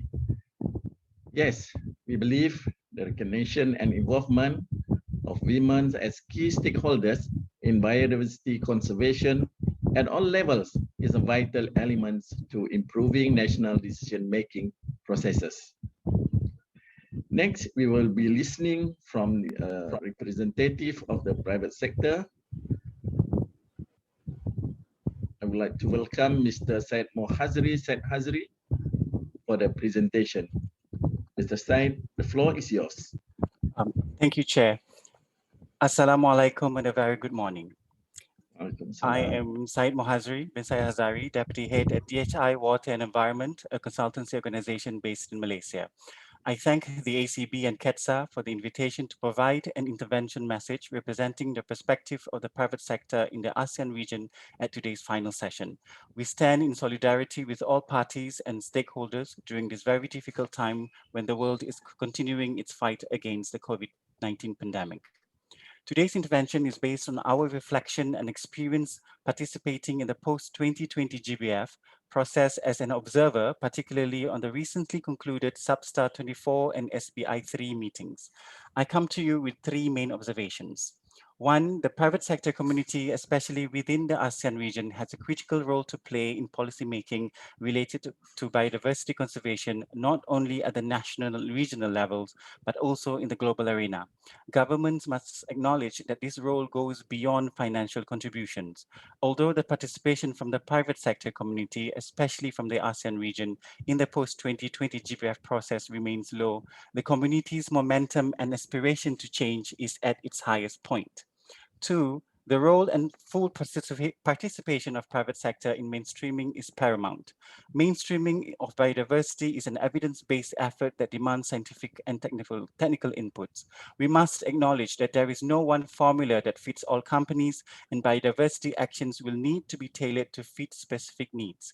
We have seen companies from several sectors, including from the ASEAN region, that have integrated biodiversity into their core management systems and business models by considering the findings from scientific reports like the IPBES Asia and the Pacific Region Assessment Report and the IPBES Global Assessment Report on Biodiversity and Ecosystem Services. These companies recognize that the business as usual scenario is no longer viable as biodiversity loss equals economic loss, which is a financial risk. 3, skepticism and mistrust towards the business and private sector community by certain groups persist evident during the negotiation of topics or issues related to the private sector, like its role in mainstreaming of biodiversity within the post-2020 GBF and nature-based solutions. This behavior is rather expected due to the direct roles of businesses and corporations in habitat loss, ecosystem destruction, pollution, and the list goes on. Mistrusting the private sector in its efforts to conserve and mainstream biodiversity is not the transformative change we need to move forward to achieve Vision 2050, living in harmony with nature. If we want transformative change, the process needs to transform too. Quoting Matt Jones of UNEP WCMC in his article in August 2019, he wrote, "If conservationists want business to be part of the solution, we also have to change." Despite all this, we must acknowledge the tremendous efforts by parties to the CBD, particularly in the ASEAN region, that have recognized their private sector community as a major stakeholders in the conservation and mainstreaming of biodiversity. For example, the Government of Malaysia, through KeTSA, have been supportive in the efforts and contributions of its business and private sector community, especially to community's role in mainstreaming. The ministry has also been supportive in the community's efforts to develop the Malaysian Platform for Business and Biodiversity, or MPBB. The ACB has also truly been a regional bridge in connecting the private sector within the region with the ASEAN governments in the region's journey towards living in harmony with nature. I would like to end my intervention by assuring parties and other stakeholders that a paradigm shift has occurred within the business and private sector community across all sectors. We have now a group of people who are already convinced by the global biodiversity crisis, convinced that business plays a role in the problem, and convinced that business plays a role in the solution. The business and private sector community calls for a transformative change that challenges the status quo, and it's not prejudicial towards it. It wants its voice heard, and the community wishes for a meaningful and substantive role in supporting evidence of what can be done and how it can be a powerful agent for change. On behalf of the business and private sector community, I urge parties, especially from the ASEAN region, to continue their efforts to include the business and private sector community in their journey towards Vision 2050, especially on the current post-2020 GBF process. Thank you, Chair. Thank you, Mr. Said, and thank you for your remarks on the role of KeTSA in biodiversity conservation. I would agree with your statement that it is timely to establish a platform for business and biodiversity. The private sector should not only be viewed as stakeholders, but as partners instead for the conservation and protection of biodiversity and ecosystem services. Thank you once again, Mr. Said. Now let us listen to our next speaker, who is representing the civil society organization, Ms. Lim Lee Lin. Ms. Lim, the floor is yours.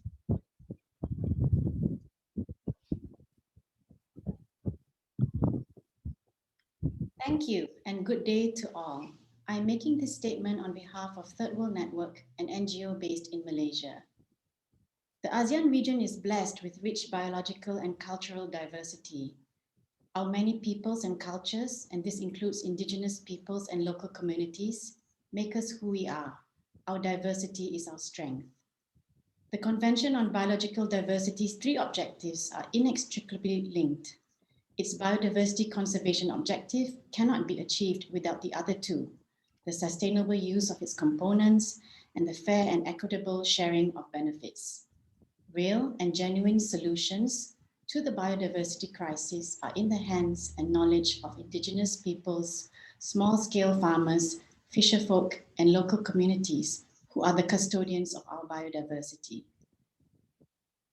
It is therefore fundamental that all governments recognize, protect, and support the rights of indigenous peoples and local communities to their lands and resources, and the importance of their traditional knowledge in helping to protect forests and biodiversity. These are important foundations on which to build the post-2020 global biodiversity framework if it is to be fit for purpose. The biodiversity crisis demands that the root and structural causes of biodiversity loss are correctly identified and addressed. A key issue is the unsustainable extraction of resources and the perverse incentives that encourage this fueled by an inequitable global economic system that perpetuates unfair trade rules, places debt burdens on developing countries, and allows wealthy elites and corporations to overconsume and evade taxes. Addressing these systemic issues requires political will and regulatory action. Unfortunately, voluntary efforts by the financial and business sectors are simply insufficient. We must prevent efforts by the corporate drivers of biodiversity destruction and the climate crisis to not promote false market-based solutions that abuse and misuse the term nature-based solutions. These are greenwashing approaches that do not solve the biodiversity or climate crisis, but actually harm the achievement of the goals of the Convention and the Paris Agreement. The Global Biodiversity Framework must address the implementation of the Convention in a balanced manner, in all its objectives and articles, and in their means of implementation, in all its thematic programs and cross-cutting issues, and in all its protocols. In order to close the implementation gap, developed countries must fulfill their obligations under the Convention to mobilize new and additional financial resources. The way forward for the further negotiations of the Global Biodiversity Framework during this global pandemic is uncertain. It is imperative, however, that the negotiation process is fair to all parties, inclusive of civil society and rights holders, and that the process for developing the draft framework is party-driven, transparent, and accountable to all. Thank you very much. Thank you, Ms. Lim. As we are all fully aware, civil society has traditionally played an active role in biodiversity conservation and expected to play an even greater role in the future. We anticipate greater empowerment and a significant increase in partnership and opportunities for civil society to contribute. Ladies and gentlemen, our last intervention will be coming from the representative of the youth sector. Mr. Carl, the floor is yours. Thank you, sir. Good morning, good afternoon, and good evening, distinguished delegates and guests of the third ASEAN Conference of Biodiversity 2020. Today, I am speaking on behalf of the Global Youth Biodiversity Network Southeast Asia. The last year has been a challenge to combat the extinction crisis globally and regionally. However, this challenge also presented an opportunity to create a transformational pathway towards a life in harmony with nature if we are committed to it. Despite the difficulties caused by the COVID-19 pandemic, the Global Youth Biodiversity Network continues to bring together and amplify youth voices for biodiversity. Young people all over the world continue to act, contributing to the achievement of the IHE targets and to the development, outreach, and awareness of the post-2020 Global Biodiversity Framework. Our Stop the Same campaign articulates clearly that we will no longer settle for business as usual actions and has highlighted the need to involve young people in biodiversity decision-making processes and implementation. We identified education as a key enabler for change towards sustainability. Our current education systems still do not sufficiently highlight our connectedness to nature, behavior change, and relational values which are needed to address the root causes of biodiversity loss. A transformative education system that fosters a society that understands our place in the web of life will steer us towards a peaceful and equitable future. And this must be recognized in the post-2020 Global Biodiversity Framework. Furthermore, we recognize that the current unsustainable patterns of production and consumption are deeply rooted in systemic social inequalities and unwillingness to question values and priorities which are not compatible with the vision we aim to achieve. This is why we need to stop the same economic system that seeks infinite growth and exploits our finite resources. stop the same injustices and violations against social and environmental rights of marginalized communities. We call for the post-2020 framework to be ambitious in addressing root causes and take a rights-based approach. Hope to turn this crisis around does not just rely on words spoken today, but actual transformative change on the ground. The ASEAN is a strong community that is not only bounded by our diverse culture, but by the riches of our nature. And we have an opportunity to be a model for the world. Let us not waste this chance to make our world a better place, not just for us, but for future generations from whom we borrow the earth. Thank you. Thank you, Mr. Kao. We agree the need to nurture new generation who are biodiversity aware and act as an incoming cohort of natural and social scientists, entrepreneurs, educators, lawmakers, and advocates championing biodiversity conservation. Ladies and gentlemen, we'd like to thank to all our guests representing the youth, the CSO, the private sector, women, and the IPLC for their presentation. We are grateful that you have agreed to share your thoughts with us today. So that we can proceed with our keynote presentation, let me once again hand over to Maya. Maya, back to you.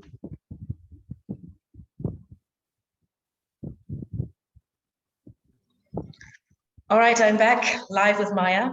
Thank you, Mr. Abdul. You are done for today. I think your task for today is finished.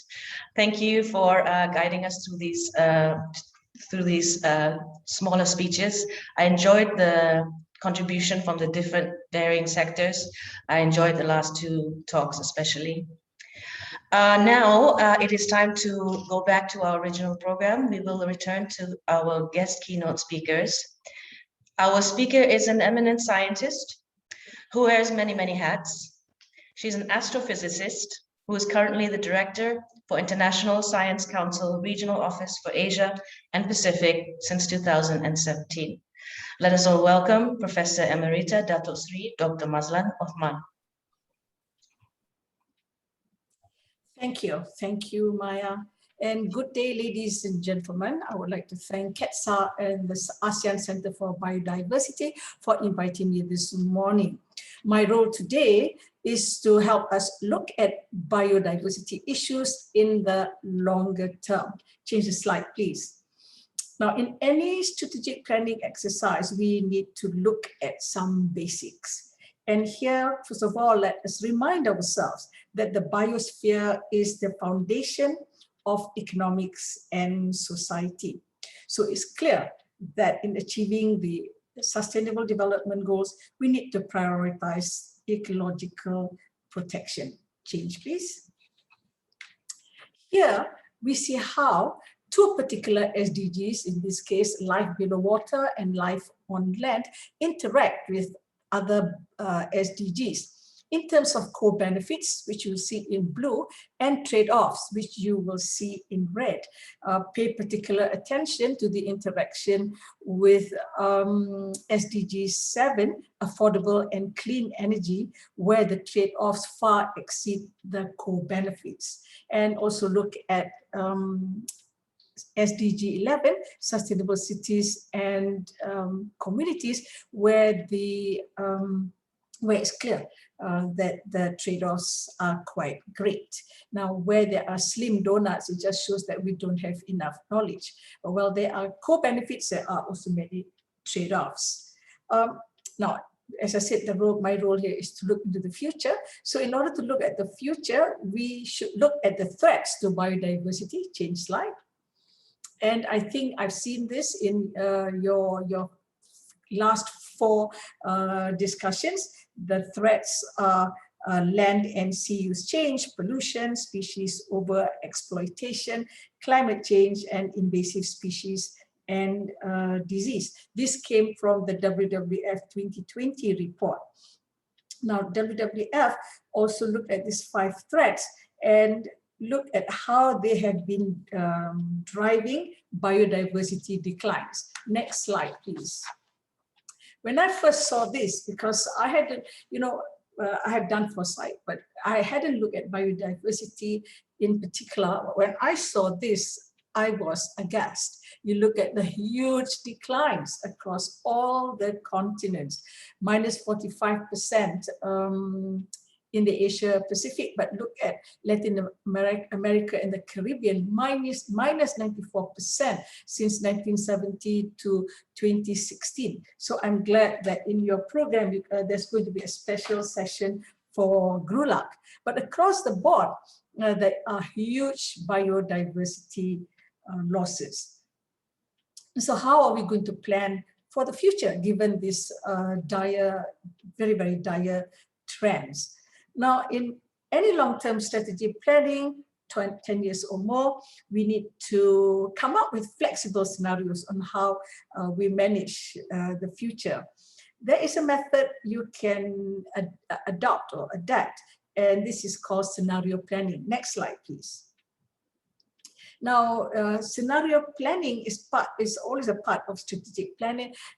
We call it foresight, and I am leading the work on foresight for ASEAN in the context of science, technology, and innovation, and that's the reason why they have called me to give this talk. Now, in the scenario development process, you first define your focal issues, you define your questions, but it's also important that you review your past. This is what I have done for you. Now, in identifying your driving forces, look at the current trends like the population, energy use, and others. Then you've got to identify critical uncertainties. We call this black swans, and the pandemic, COVID-19, is definitely a black swan, and you can see how much it's affecting the whole earth in a way we have never experienced before. But that also, black swans are potentially severe, have potentially severe consequences, but there could also be positive consequences, like the internet or the PC.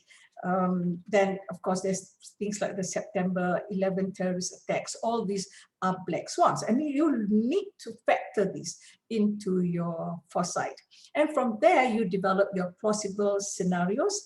There are methodologies for this. Of course, for those of you interested, you can always look it up. You could come up with 4, sometimes 3 scenarios. But the good thing about the scenario planning is that as a result of those, from the scenarios that you build, you need to discuss the implications and paths for the future. And we call them signposts. And from the signposts, you can tell, you decide what those signposts are. Which scenario are you going towards? Are you going to go towards that worst case scenario we don't want to be? Now, if you see that trend, you definitely need to make some interventions. That is the whole idea you do this scenario planning. Now, I have to admit, Malaysia hasn't done this scenario planning. We've done another kind. And definitely within the foresight, we're not looking at BioD in particular. So I've looked at the literature on the internet, of course, who has done this. And I saw this foresight done by the Millennium Ecosystem Assessment, who came up with 4 scenarios. Next slide, please.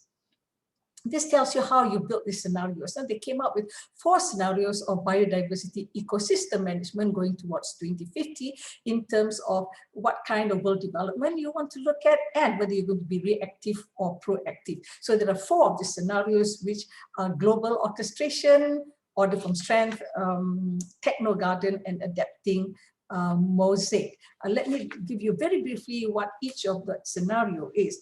For the global orchestration, this scenario explores the possibilities of a world in which global economic and social policies are the primary approach to sustainability. Notice that I use the word global. So it's at the global level. You negotiate this at the UN level. It emphasizes equity, economic growth, public goods. But then in this scenario, you see that we react to ecosystem problems when they react. when they reach a certain critical stage. And if you, like me, have been involved in United Nations negotiations, these things take a long, long time. And so I don't know how fast you're going to react to things, even though you are being reactive. The other scenario is the order from strength. If you can see, of course, you can tell already the disparity in this. It looks at the outcomes of the world in which protection through boundaries become paramount. That's why it is under the regional context.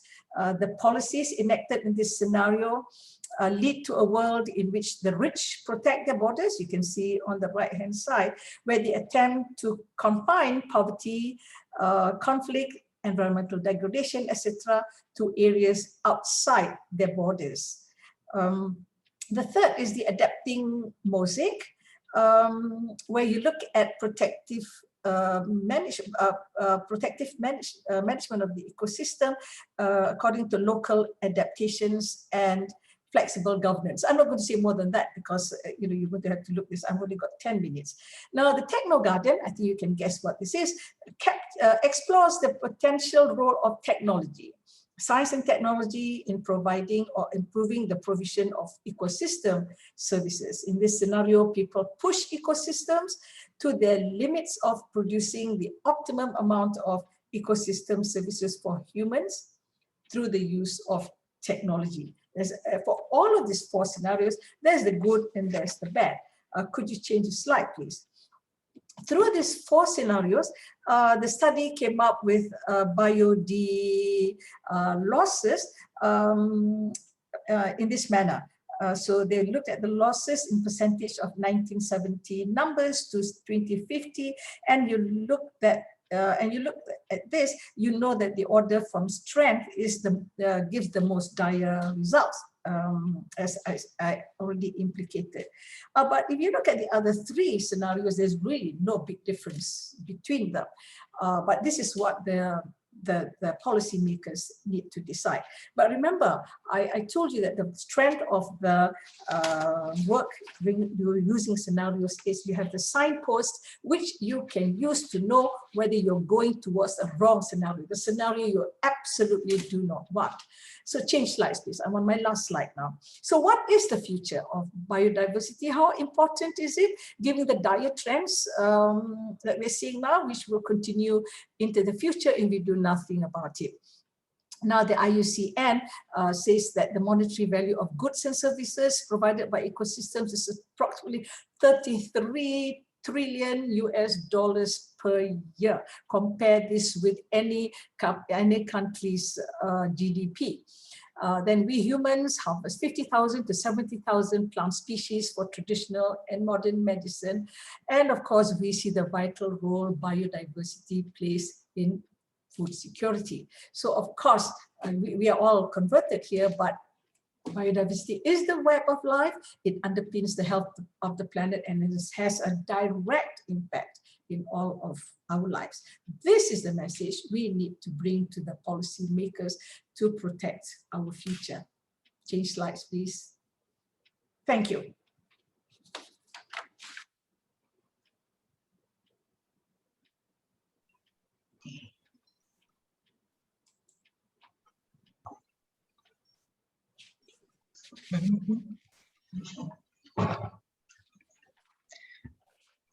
Yeah. Okay. Thank you very much, Professor Mazlan.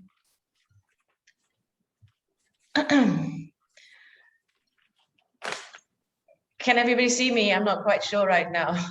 All right, here we go. Up next, let us take a glimpse of the efforts to mainstream biodiversity in the other regions, as Professor Mazlan mentioned before, talking about biodiversity in all continents around the world. So let's have a quick look at biodiversity in the Latin American and Caribbean region. Our next keynote presentation will be delivered by biodiversity expert from the Agricultural Development Unit of the Natural Resources Division of the United Nations Economic Commission for Latin America and the Caribbean. May I present Ms. Marcia Tambuti. Hello, thank you very much. Can you put, well, it's an honor to share these interesting dialogues with the distinguished authorities and experts invited. I will talk about biodiversity mainstreaming in Latin America and the Caribbean, lessons learned from 10 case studies.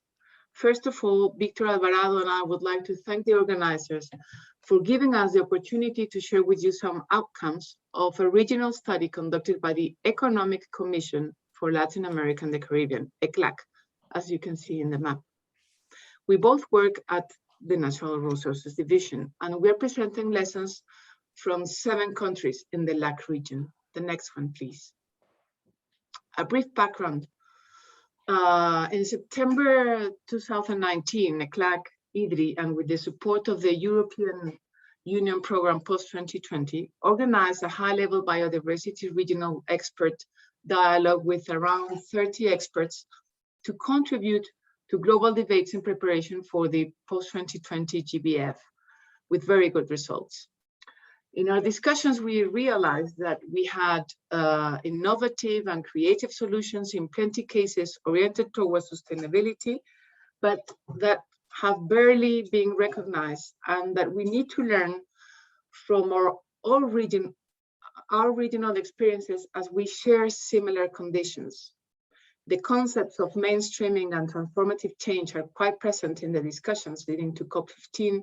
However, how to implement them is something that requires further clarification. So we decided to know in depth some regional examples to build a regional perspective, and that's an input to the post-2020 process. Next one, please. Next, please. Thanks. So you can see the 10 cases briefly described in the slide. We made, no, the previous, please. We made a selection process for more than 50 potential initiatives looking for regional representativity, different scales, sectors, data quality, and possibility of interviewing different stakeholders, many of which were suggested by the group of experts.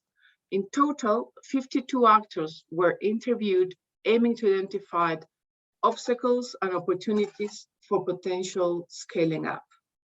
The results are being analyzed within this expert group to deepen the scale scope of the proposals and to advance in the construction of a regional vision of biodiversity issues. Next, please.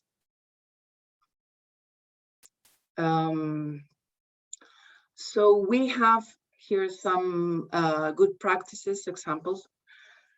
And first of all is that the Latin American and the Caribbean region is really an important repository for mainstreaming and transformative governance of biodiversity initiatives which have not been sufficiently recognized. These experiences already are managing biodiversity in a way that contributes to people's well-being, to the integration of the economic, financial, and development sectors, and to the achievement of CDB objectives, as well as to the 2030 agenda. All cases carried out from a combination of all these images that you can see of different dialogues, pathways, innovative approaches, multiple actors that contribute to an integrative, inclusive, informed, adaptive approach. Based on this, there's no blueprint for mainstreaming. A complementary set of practices of the different approaches of mainstreaming and transformative governance is necessary to generate a synergistic and positive changes for the ecosystem restoration, recovery of species, and sustainable use that simultaneously generates social, cultural, economical, and institutional positive changes. Next, please. But for instance, the community management of more than 500,000 hectares in the Mayan Biosphere Reserve in Guatemala is implemented through 25-year renewable concessions, providing access and rights over the natural resources to IPLCs, granted since 1996, boosted by the peace treatments through multiple ways for conservation and sustainable use of timber and non-timber forest resources and community tourism. Another example is the insurance of coral reefs and beach protection and restoration of the Mexican Caribbean shoreline, where preliminary diagnosis through research programs determined the high value contribution of the coral reefs, estimated in $9 billion and with an annual spillover of 60 million from visitors to the area, as well as the negative effect of hurricanes and coastal erosion. These all serve to trigger political will and resource mobilization between the subnational government of Quintana Roo, TNC, the insurance company, and the Natural Protected Areas Commission. This innovative approach is the first reef insurance worldwide. Next, please. So, investments in biodiversity aims to maintain and grow the natural capital. Therefore, it's necessary to conserve, sustainable use, and recover biodiversity. The return is multidimensional in human rights, environmental benefits, whether valuated or not, social market, and economics, as it can be seen in the figure. Next, please. So, for instance, the benthonic resources management and exploitation areas of Chile that has multi-actor governance and cooperation has contributed to sustainable use of marine resources, to the organization and knowledge capacities of artisanal fishermen and women, and also has increased in average 20% of their total yearly income. The generation of employment and training of at least 2,000 people, including women and youth, in the Mayan Biosphere Reserve in Guatemala, with investment of 30% of their profits in education, health, tourism, infrastructure in their communities. Or the constitution of a solidarity fund with the resources from the Costa Rican artisanal fisheries communities to finance the opening of new market chains by providing added value to fishery products with a very positive commercialization and investing back in the promotion of fair work, unemployed people, and a gender inclusive approach in their communities. Next, please. But, well, we also have some lessons learned, and there's a lack of understanding about the role of biodiversity in well-being and a limited understanding of how the loss of biodiversity affects economic and productive sectors in the region. And this is one of the main barriers. There is a strong need for common knowledge and common language within and among sectors to be developed. Guidelines are strongly needed. Mainstreaming of biodiversity remains subject to political will, from the design, implementation to the scaling up and multiplication of the initiatives. Sadly, data on the mainstreaming of biodiversity is very limited and in some cases inexistent. None of the initiatives studied have developed indicators or metrics for the mainstreaming of biodiversity in economic and productive sectors. And many of the socioeconomic achievements, like the improved incomes or job creations, are not accounted for or not highlighted. Next, please.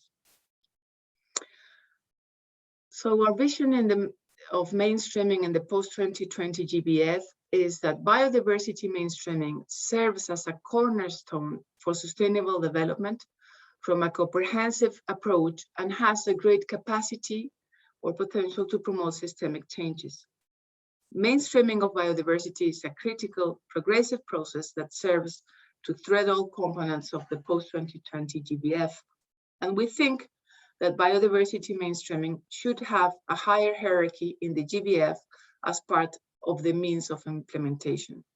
Next, please.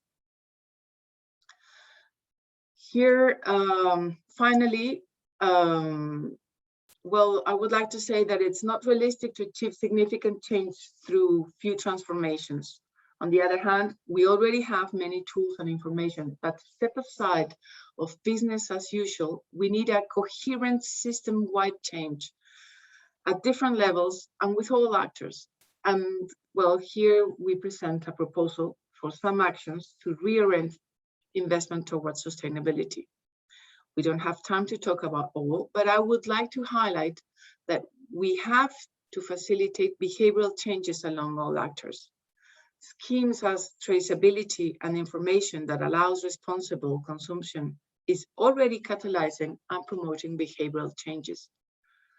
Many people also want to contribute in the transformation of business as usual, but doesn't know how.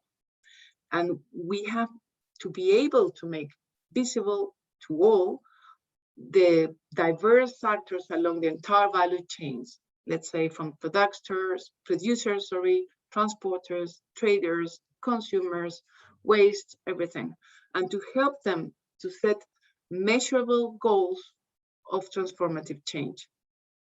From this slide, we also want to highlight the Escazú Agreement, the first regional treaty that recognizes the right of participation, transparent information, and the right to environmental justice protecting environmental defenders. We believe that in turn, it grants certainty, promotes the reduction of conflicts, transparency, and accountability. Next, please.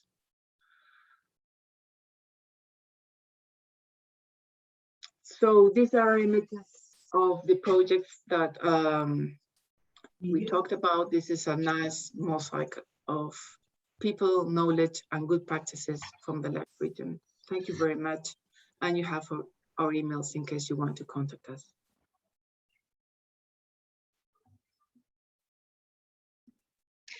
Thank you very much, Ms. Sambuti.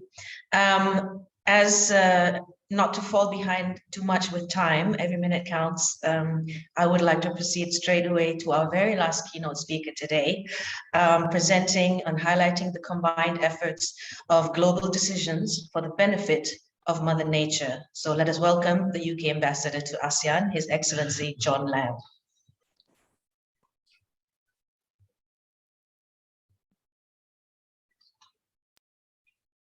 We can't hear you, I think. Yeah. He's on. All right, Sorry. Thank you. Please proceed. Many thanks. So I'd like to first of all thank Deputy Secretary General of the Malaysian Ministry of Energy and Natural Resources, Mr. Abdul Wahid bin Abu Salim, and Executive Director of the ASEAN Centre for Biodiversity, Dr. Teresa Mundita Lim, for convening this event and for inviting me to speak. It's a real pleasure to be back with the ASEAN Centre for Biodiversity again. And I thought today, if I may, I would say a little bit about the way that we see the challenge that we're facing with biodiversity, the way that we see the linkages, in particular, the synergies, as this session is titled, between the efforts on biodiversity and on climate change, given what a crucial year this is for both of them.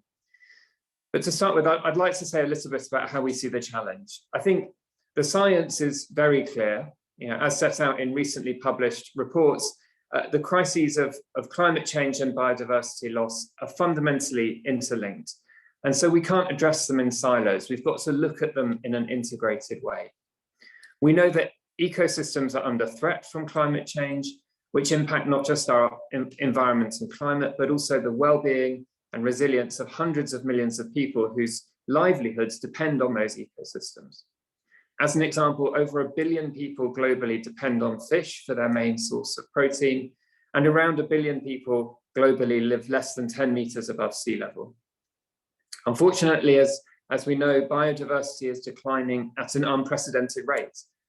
The global rate of species extinction is tens to hundreds of times higher at the moment than it has been over the last 10 million years, and that's accelerating further. Just thinking about this region in Southeast Asia, it's a particularly vulnerable region to both biodiversity loss and to climate change. The region covers 3% of the world's land area, but it's home to 3 out of the 17 most mega diverse countries. This amazing region where we are contains 35% of the world's mangrove forest and 30% of the world's coral reefs, and more than 2,000 animal and plant species have been discovered here in the past 2 decades. But it's facing challenges as well. Borneo's rainforest cover has declined by 30% since the 1970s. The Coral Triangle has lost 40% of its coral reefs and mangroves over the last 40 years. So I think we see that it's really vital to ensure that global commitments like the Convention on Biological Diversity, the Paris Agreement, and the Sustainable Development Goals are all working, pulling in the same direction to protect our nature, our climate, and our people. And to do that, we need a really concerted effort, and we see that 2021 is a crucial year. Now, for the UK government, we set out recently, earlier this year, in our integrated review of our foreign policy, that our top international priority for the years ahead is tackling climate change and biodiversity loss. So I'd like to say a little bit about what we're going to do about that, starting with biodiversity. So for us, it's really crucial that we support ambitious global targets to try and change the curve of biodiversity loss by 2030. And we've got targets to protect more land and more ocean, to restore ecosystems, slow the rate of species extinction, and ensure that population sizes recover. We're particularly focused on the 30 by 30 initiative, a target to protect at least 30% of the land and ocean globally by 2030. And we're supporting and leading global alliances to do that. For example, in the marine area, we're hoping and planning that we can link together marine protected areas all around the world. And that, as well as protecting the environment and the biodiversity, will help improve fisheries, open up new tourism opportunities, and protect coastal communities against natural hazards. Now, this is a global target, not a national target. So it's not a requirement for every country to protect 30% of their own land and waters. We'll need to work together. And of course, 2/3 of the ocean lies outside national jurisdiction, which is why the UK is also seeking the final agreement of a new treaty under the UN Convention on the Law of the Sea for the conservation and sustainable use of marine biological diversity in areas outside national jurisdictions. So we're really pleased that a number of ASEAN countries are already supporting this initiative, and we're hoping that more will join us and over 80 other countries in support of the global 30 by 30 target, and by joining the Global Ocean Alliance and the High Ambition Coalition for Nature and People. Turning now to climate change in COP26, we can see that, for the UK, we're the presidency of COP26 later this year. We're very much looking forward to it. And we've made nature a really key theme of our presidency, because we know that, as well as the biodiversity benefits, protecting and harnessing the power of nature through nature-based solutions is a really key part of climate change adaptation and mitigation. So we've got a number of initiatives, but we're hoping to drive long-term action through 2 kind of overarching aims. The first is global action to protect and restore forests and other critical ecosystems. And the second is a global transition to sustainable agriculture and land use. Now, to achieve those goals, we're going to need concrete action alongside stretching targets. The targets on their own are not enough. And we need to really significantly scale up finance to support achieving those nature-based solutions. From a UK perspective, we've committed that at least £3 billion of our international finance commitments will be dedicated to protecting and restoring nature and biodiversity over the next 5 years. And we're urging other countries to do the same. We also want governments and businesses to understand the real economic benefits and the real economic value of protecting biodiversity. We can't just hope that people will do it because it's the right thing to do. We think it's important to see that it's also economically beneficial. So to do that, we recently supported the Dasgupta review on the economics of biodiversity. And through that review, Professor Dasgupta gave us some really concrete ideas about how we can shift economic decisions to account for the value of natural assets. In the UK government response, we've committed £3 million of additional support to develop a task force on nature-related financial disclosures, which is a market-led initiative which will help support businesses to assess nature-related risks and opportunities when they're thinking about their bottom line. Now, finally, we see that increased political commitment is vital to realizing our collective goals. The Leaders Pledge for Nature commits signatories to 10 urgent actions to put nature and biodiversity on a path to recovery by 2030. And so far it's been signed by 89 world leaders who together represent 37% of global GDP and over 2 billion people. We think that shows a real groundswell of support across the world for tackling the twin crises of climate change and biodiversity loss. And of course, we want to increase the number of leaders who've signed up for that, and we're hoping that all of the ASEAN member states will support that Leaders Pledge. So I'll conclude there. I hope what's clear is that we see extremely strong links between protecting our biodiversity and tackling climate change. Through the year ahead of us, we've got the opportunities to really bring these things together. And the UK will be playing its part, particularly through our presidency of COP26, to put nature and nature-based solutions at the heart of global climate action. We're really looking forward to continuing our close cooperation with ASEAN. It's a vital region of the world for us, and it's a great pleasure to be here with you today. Many thanks.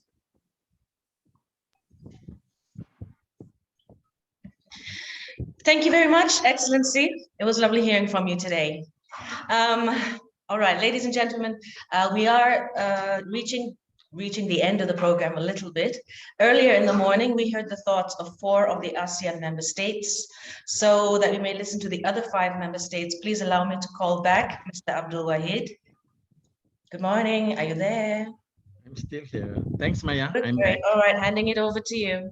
Okay, thank you. Excellencies, delegates, ladies and gentlemen, let us continue the intervention from the next ASEAN member state. Now, may I invite Malaysia for the floor. Malaysia, the floor is yours. Thank you, Mr. Chair.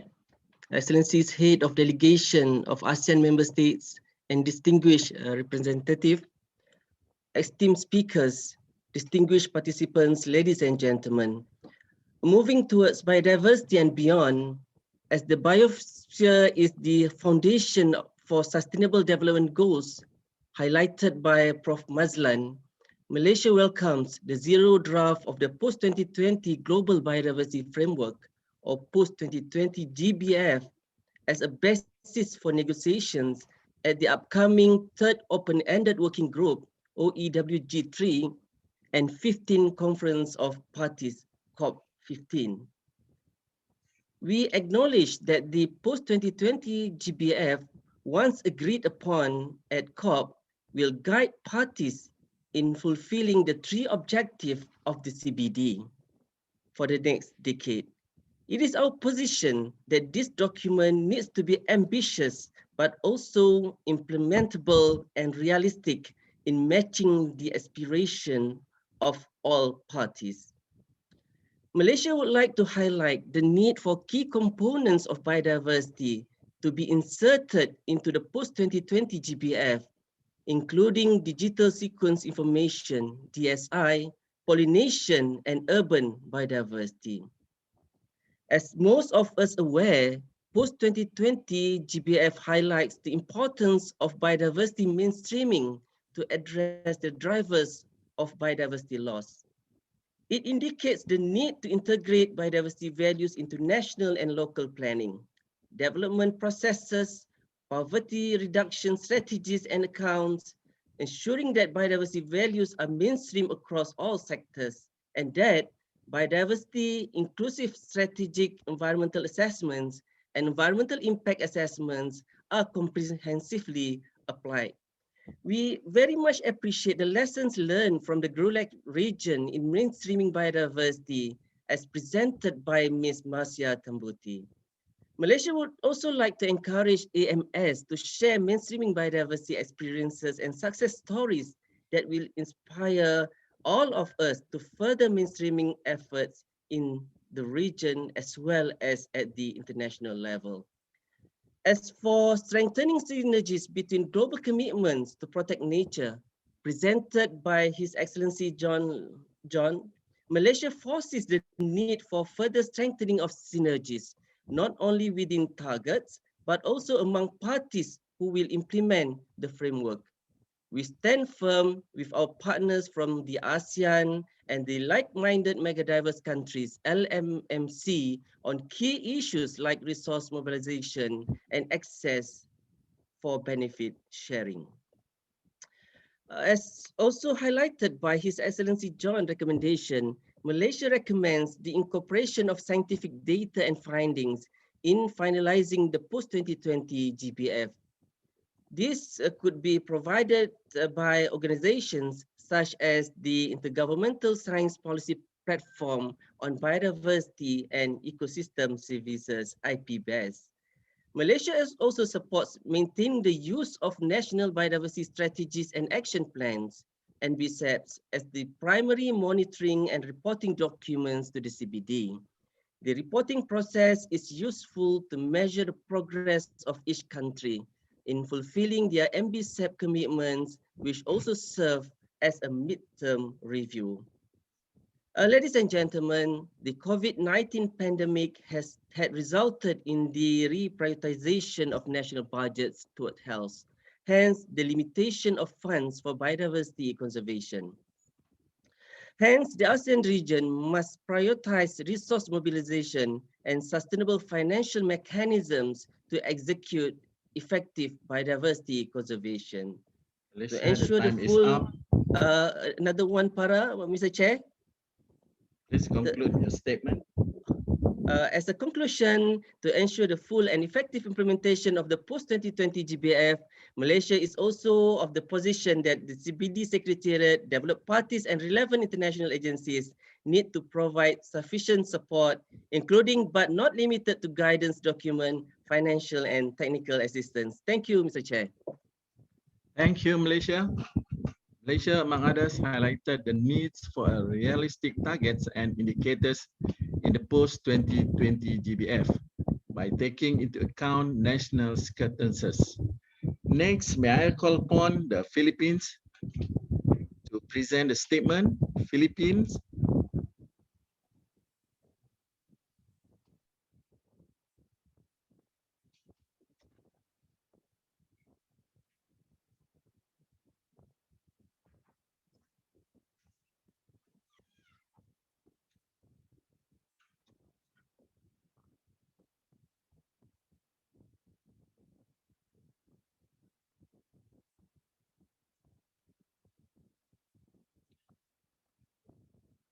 Philippines, are you ready?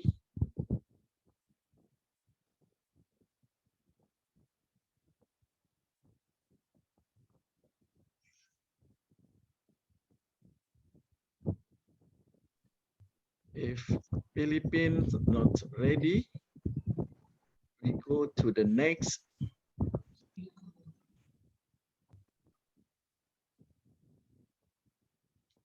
May I invite intervention from Thailand? Thailand, the floor is yours. We'll come back to Philippines afterwards.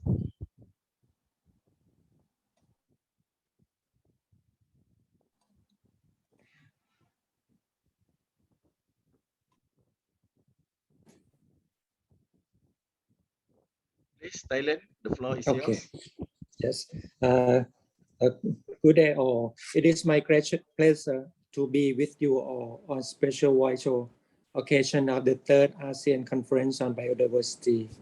At present, apart from we are facing with the pandemic of the COVID-19, we are also experiencing the challenge of biodiversity loss in our habitats, mostly as the result from human activities.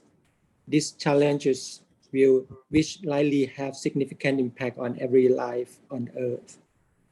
Thailand is located in the ecological linkage area of the Indo-Burma biodiversity hotspot, making us the country with high biodiversity importance in Southeast Asia. Recognizing the impact from overexploitation of natural resources, mainly for economic purpose, have led to biodiversity loss and ecosystem deteriorate at the alarming rate. The strengthening of public awareness and strategies on biodiversity conservation for sustainable use is integrated in the National Economic and Social Development Plan, as well as the current fourth NBSAP.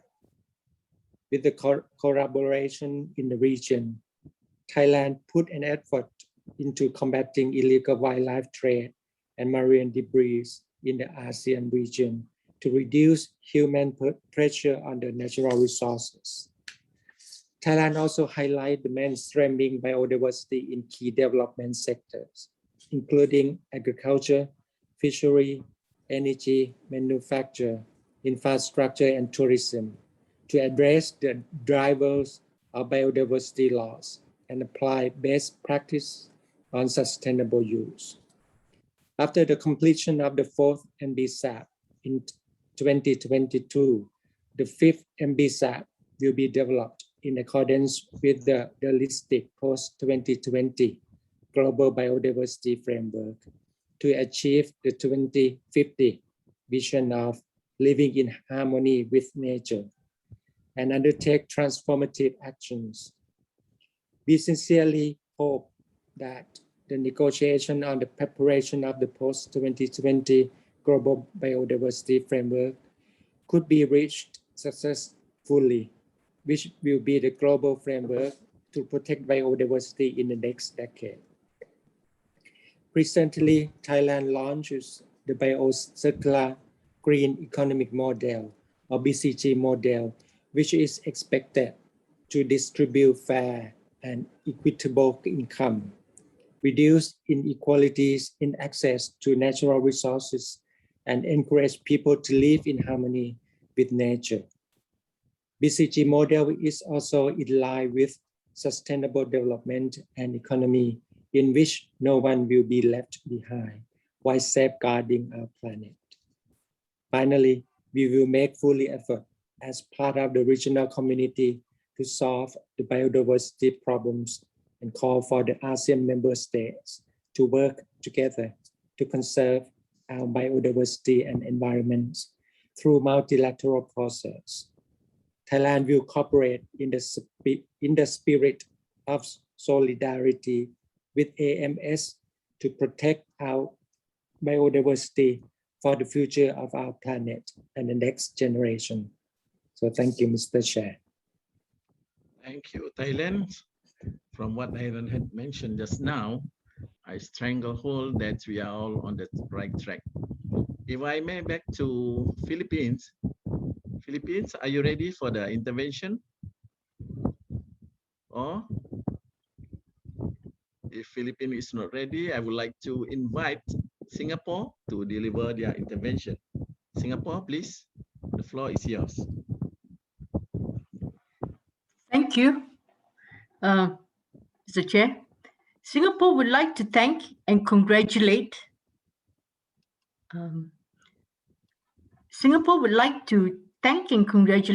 the Malaysian government and ACB for successfully organizing the third ASEAN Conference on Biodiversity. To counter the key challenges of today, we must all work together at local, regional, and international levels to do the following. We have, firstly, to implement the post-2020 Global Biodiversity Framework successfully. Secondly, to think on an intergenerational mindset, that is, be nature positive and climate resilient today and far into the future. Thirdly, to accord top priority to the mainstreaming of biodiversity by encouraging and promoting interdisciplinary approaches, interagency cooperation, intersectorial implementation of projects and involving of all stakeholders. Fourthly, to synergize and synchronize the policies and strategies of regional and international conventions and agreements on biodiversity and climate change. Since biodiversity is everywhere and knows no human-defined boundaries, may I suggest that the modification of the common tagline to think globally, act locally and regionally. But how do we begin? Firstly, we have to conserve and protect biodiversity of ecosystems in a network of protected areas and beyond. Under the post-2020 Global Biodiversity Framework, the current target is to protect 30% of the planet, both terrestrial and marine, We should, to the best of our ability and circumstances, contribute to achieve this global target, as what the UK ambassador to ASEAN had mentioned, global target. At the regional level, the network of ASEAN heritage parks that aspires towards effective management will make significant contribution to this target. Secondly, we have to reduce our carbon emissions by changing the current mode of production, distribution, and consumption of goods and services. The importance of mainstreaming biodiversity considerations into development, climate change mitigation, adaptation, and economic sectors cannot be overemphasized. Mainstreaming biodiversity will inevitably lead to positive impacts on ecosystems and species. This is supported by the draft long-term strategic approach to mainstreaming. In ASEAN, work has already been initiated towards mainstreaming biodiversity into other sectors like trade, productive sectors like forestry and fisheries. Thirdly, we have to restore, rehabilitate, and enhance our natural ecosystem. Nature-based solutions and ecosystem-based approaches provide multifunctionality and co-benefits, and hence must be the main pillars of sustainable development. This is well related to the current proposed target on proportion of people with access to green and blue spaces to be 100% for human health and well-being. This is also to ensure equity.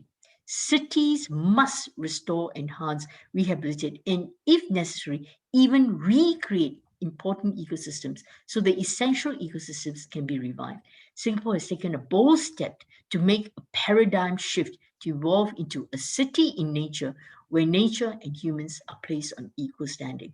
Fourthly, we have to innovate in science and technology.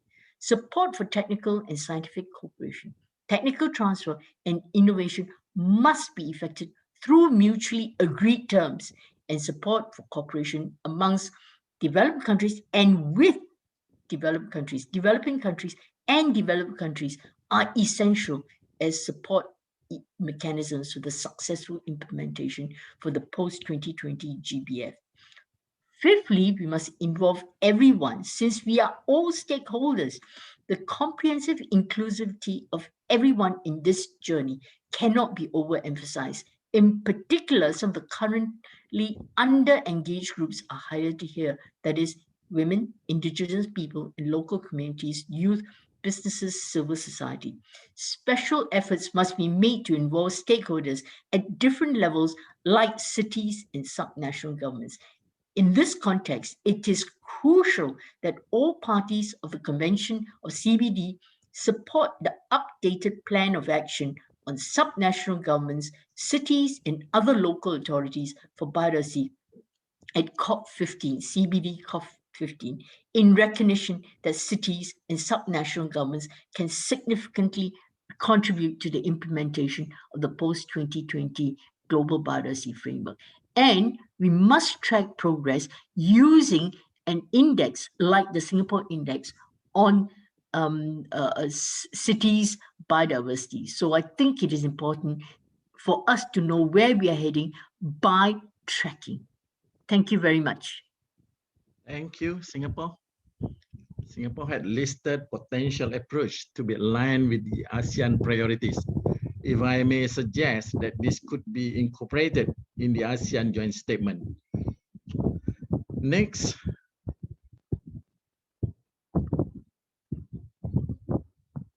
If I may invite statement from Vietnam. Vietnam, the floor is yours.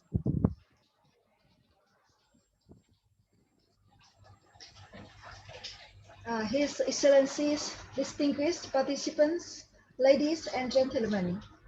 First of all, I would like to thank and congratulate the Government of Malaysia for excellent hosting the third ASEAN Conference on Biodiversity, and also the ASEAN Biodiversity Centre for their great support to make this event happen. Ladies and gentlemen, science warns us that biodiversity loss and climate change are accelerating in an unprecedented way.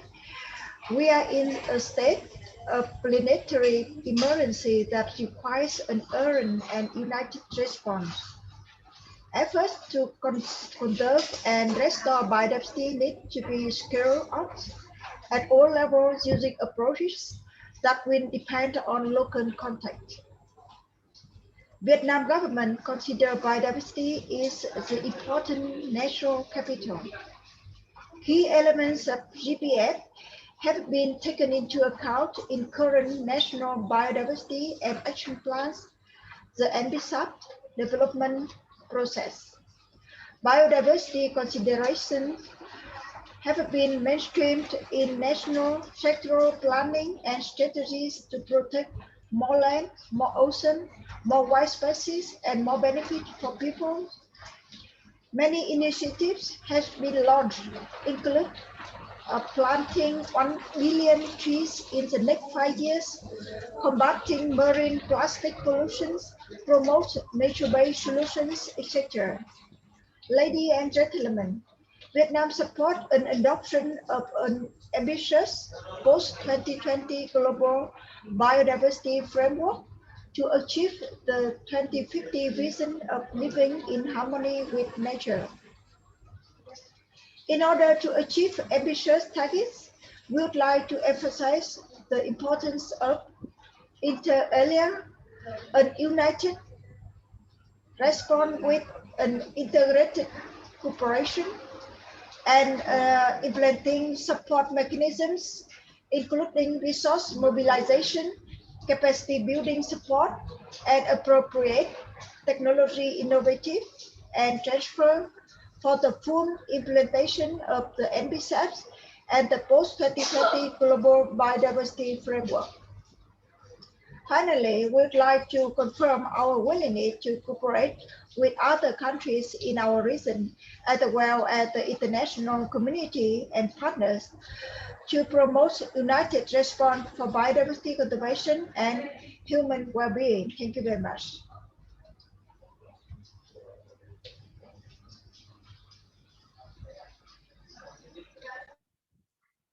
Thank you, Vietnam, for the statement. Among others, Vietnam had proposed approach for the continued benefit of our future generation. We should acknowledge that the conservation and sustainable use of biodiversity is an intergenerational responsibility that is entrusted to the present generation. Distinguished delegates, Excellencies, ladies and gentlemen, I was made to understand that Philippines is not able to deliver the intervention in this session. With that, I thank you to ASEAN member states for being with us today for the conference. Indeed, the ASEAN is one community. The third ASEAN conference on biodiversity is not over yet. To take us through the next parts of our program, let us have Maya join us again. Maya, over to you. Thank you. Thank you again, Mr. Abdul Wahid. Thank you for supporting me today, being my partner. We are about 15 minutes from the end of our today's program or today's finale. I think it is time for a quick break yet again. And again, we will be playing a video. During the first break, we were playing videos from ACB. This time we have a small video to present to you, presented by KeTSA, Hutan Kita. So we'll see you again in a few minutes.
Okay.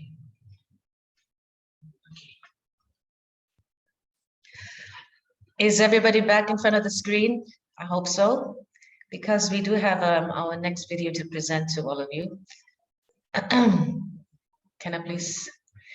Now, this is an extra special video, as our officials from ASEAN have agreed to be part of this video, especially for our event today.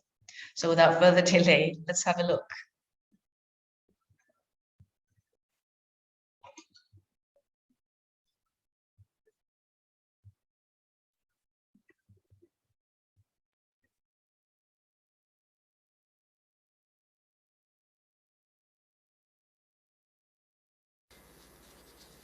Biodiversity is the essence of human's life and a keystone to sustainable development.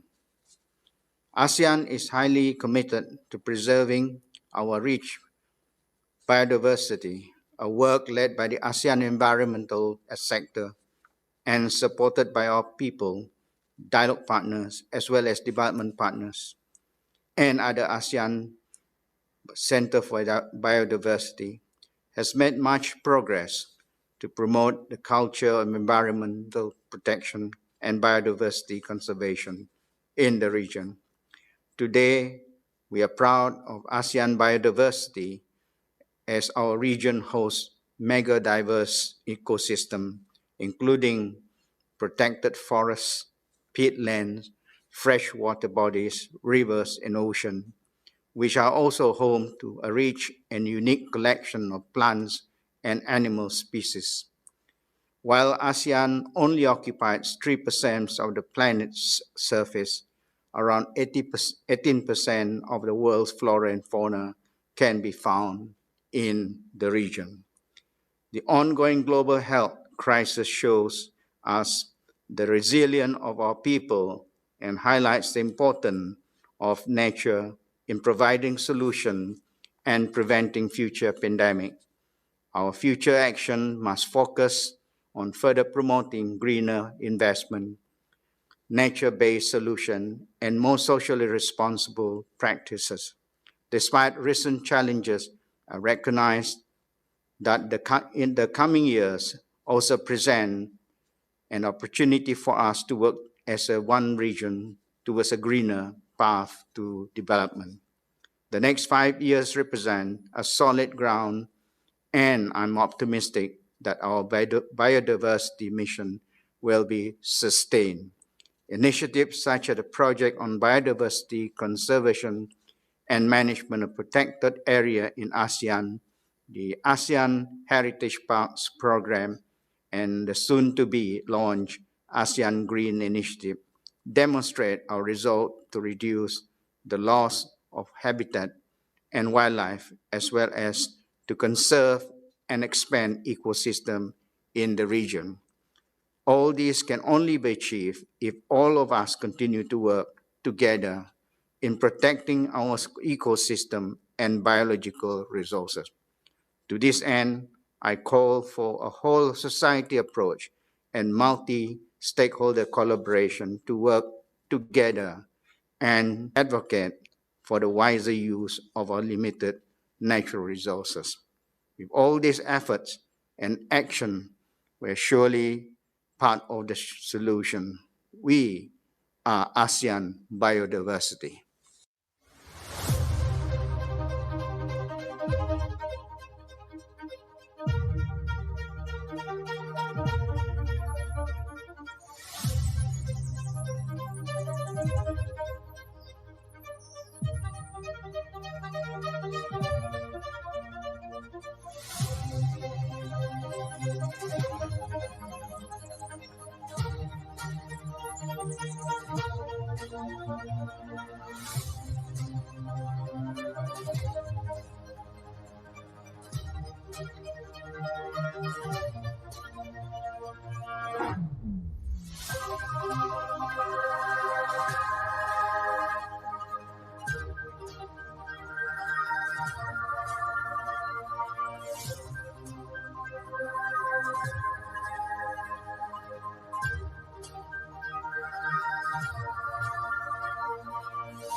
Alhamdulillah, thanks to Allah the Mighty Subhanahu wa Ta'ala, Brunei Darussalam is blessed with the richest in rainforest resources and biodiversity. With the 72% or forest cover, which most of it is still in its pristine condition, reflects the country's strong commitment in protecting, conserving, and sustainably managing these resources.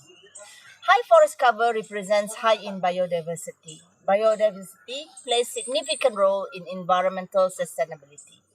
Biodiversity composed of several species of organisms, in which each species has specific roles in ecosystems, which includes capturing and storing energy, providing nourishment, predation, decomposition of organic matter, pest control, pollination, and including climate regulation. A diverse ecosystem tends to be stable, productive, and able to withstand environmental pressure.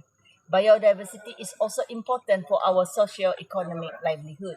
Knowing the importance of biodiversity and its threats, Brunei Darussalam will continue to commit itself in the protection, conservation, and sustainably managing its biodiversity.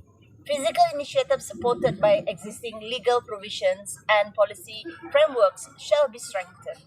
Emphasis on the importance of biodiversity in all planning and decision-making process shall be put across all sectors. In the spirit of ASEAN, we pledge our commitment to protect our nations and regions' biodiversity. We are part of the solution. We are ASEAN Biodiversity.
Good day, everyone.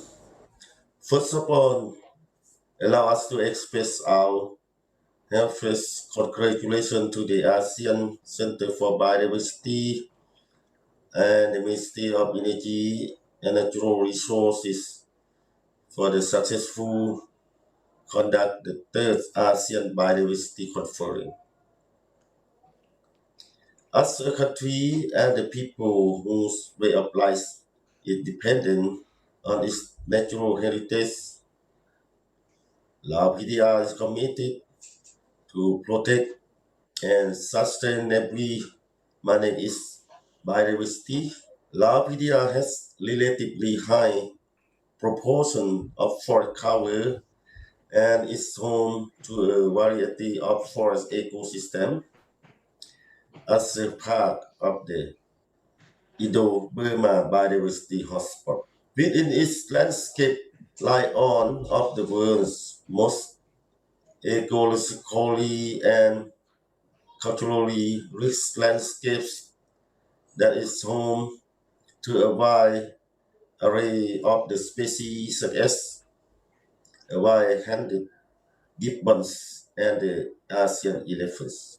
Its forests provide for diversity of non-timber forest products that are of social and cultural significance.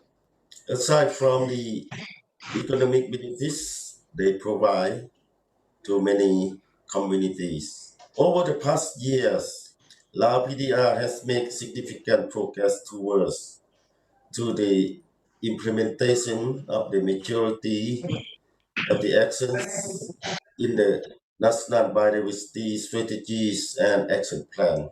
We are proud to have over 20 protected areas, one of which Namha National Protected Area is designated as an ASEAN Heritage Park. We aspire to continue to protect biodiversity throughout National Protected Area system, as well as laws, decrees, directives, and regulation on the management of forests, aquatic animals, and wildlife.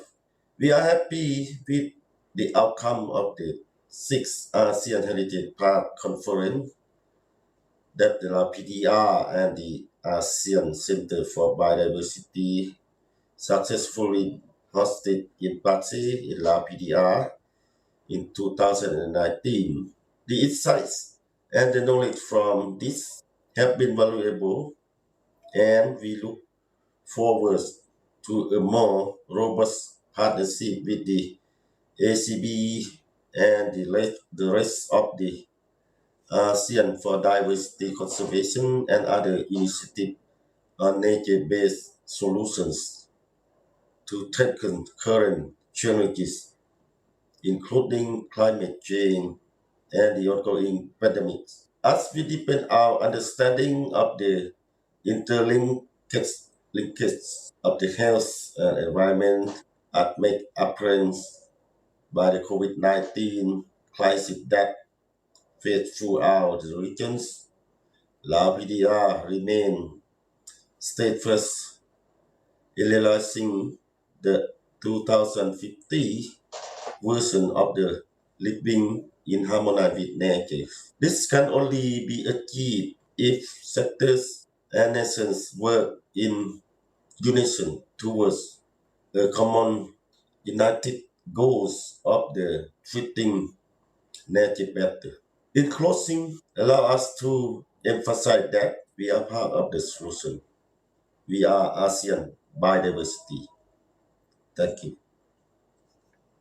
Assalamualaikum warahmatullahi wabarakatuh and a very good morning. First and foremost, it is my greatest pleasure to deliver this message on behalf of Malaysia. The COVID-19 pandemic has caused many nations to bear a social economic brunt. While it raises understanding on the links between biodiversity and human health, it also shows the importance of keeping the balance between human and nature. I hope we can take this situation as an opportunity to re-examine our relationship with nature. As one of the 12 recognized mega-diverse countries in the world, Malaysia has always been committed to maintaining at least 50% of its land area under forest and tree cover. These represent the nation's will and commitment to conserve and sustainably manage its biodiversity. Sustainable development remains at the heart of Malaysia's priorities. This is proven by the formulation of Malaysia's long-term plan of Shared Prosperity Vision 2030 that reaffirms Malaysia's continued commitment to implementing the 2030 SDG. SDG sets out an ambitious framework which will lead to higher productivity, more efficient resource use, and long-term viability of resources, thus improving the well-being of people. Ladies and gentlemen, in the next 5 years, Malaysia has pledged to strengthen the approach in conserving its biodiversity. The National Policy on Biological Diversity 2016-2025 is particularly pertinent to achieve the 3 objectives of the Convention on Biological Diversity, CBD. Malaysia has taken proactive steps to review the NPDP, considering present and future challenges, as well as the post-2020 Global Biodiversity Framework that will replace the IG biodiversity targets.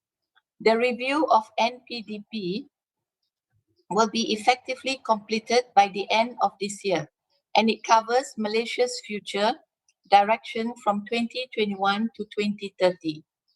Malaysia is embarking on a nationwide Greening Malaysia program through the 100 million trees planting campaign from 2021 to 2025.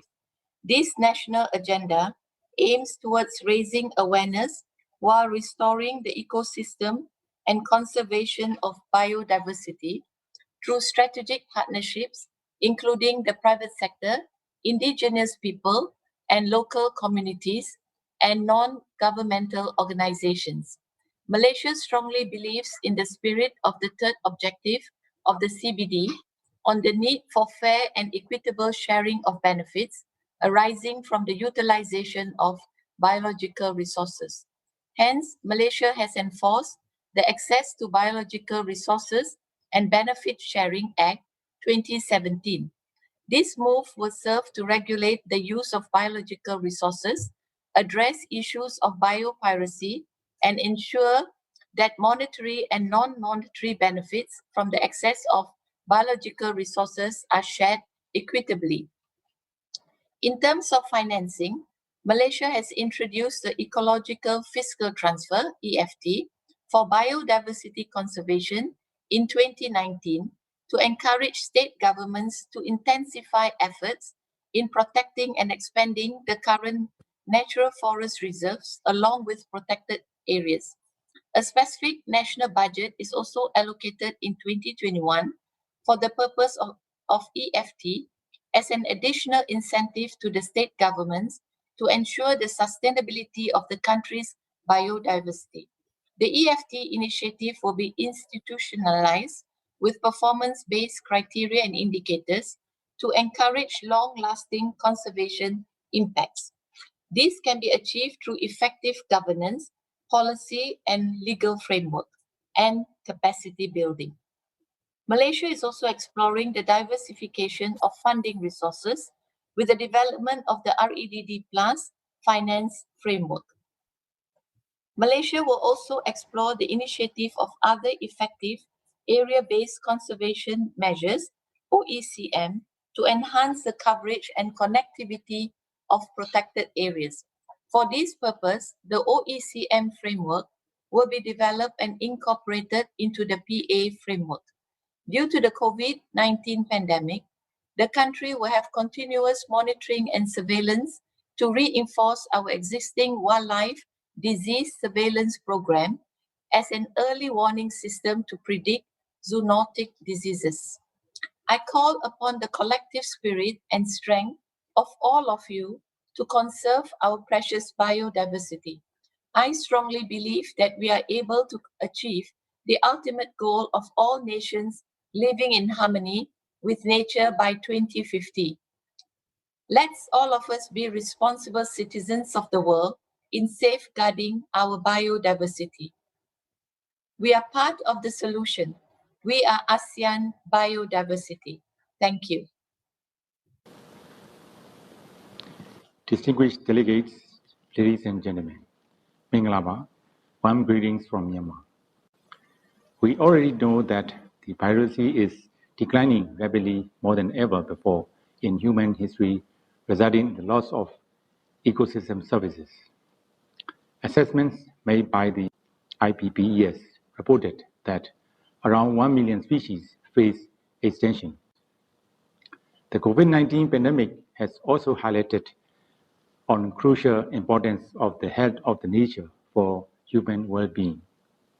We have changed the world irreversibly. We cannot go back and make everything right, but we can go forward from here and change our relationship with nature this time. We, the ASEAN member states, have demonstrated our concerted efforts in biodiversity conservation and actions to deliver on globally agreed targets such as the IEG targets and relevant Sustainable Development Goals.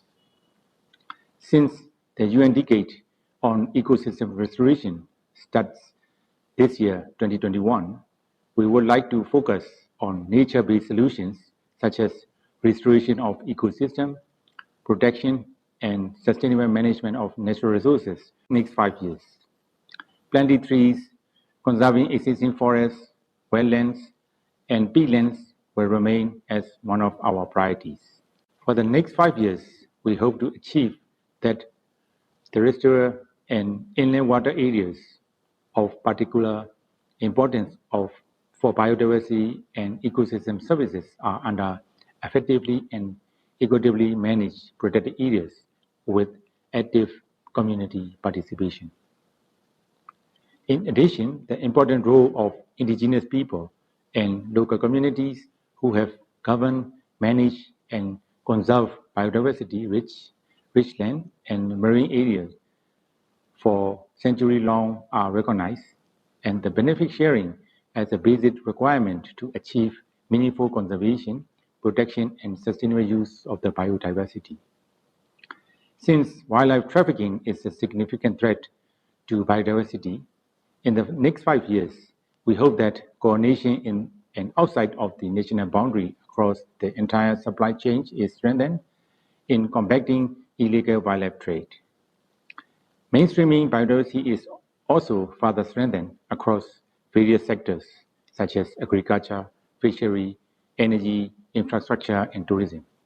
Myanmar will strengthen cooperation with ASEAN to halt biodiversity loss, protect priority species in the region, and protected areas management, in particular effective management of ASEAN heritage parks. Finally, I firmly believe that post-2020 global biodiversity framework is adopted to achieve the 2050 vision of living in harmony with nature. I totally agree that biodiversity is the solution to several sustainable development challenges, and it is the foundation upon which we can build back together. I'm very proud to say that we are part of the solution. We are ASEAN Biodiversity. Thank you.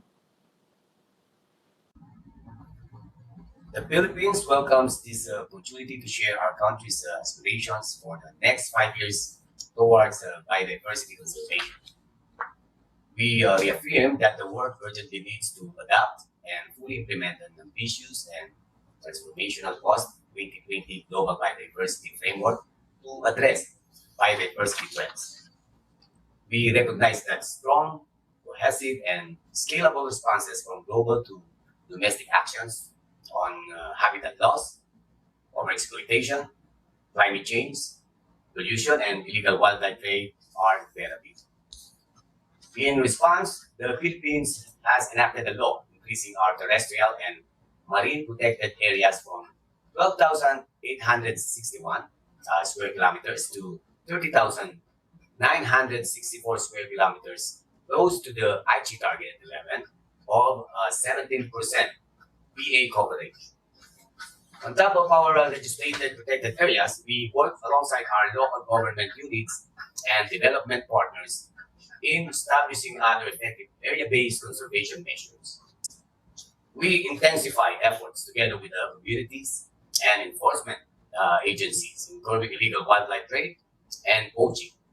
From June 2016 to June 2021, We have a record of 4,834 individuals of various wildlife species confiscation and retrieval, with 59 cases filed against wildlife crime, resulting to 21 convictions under the Wildlife Act.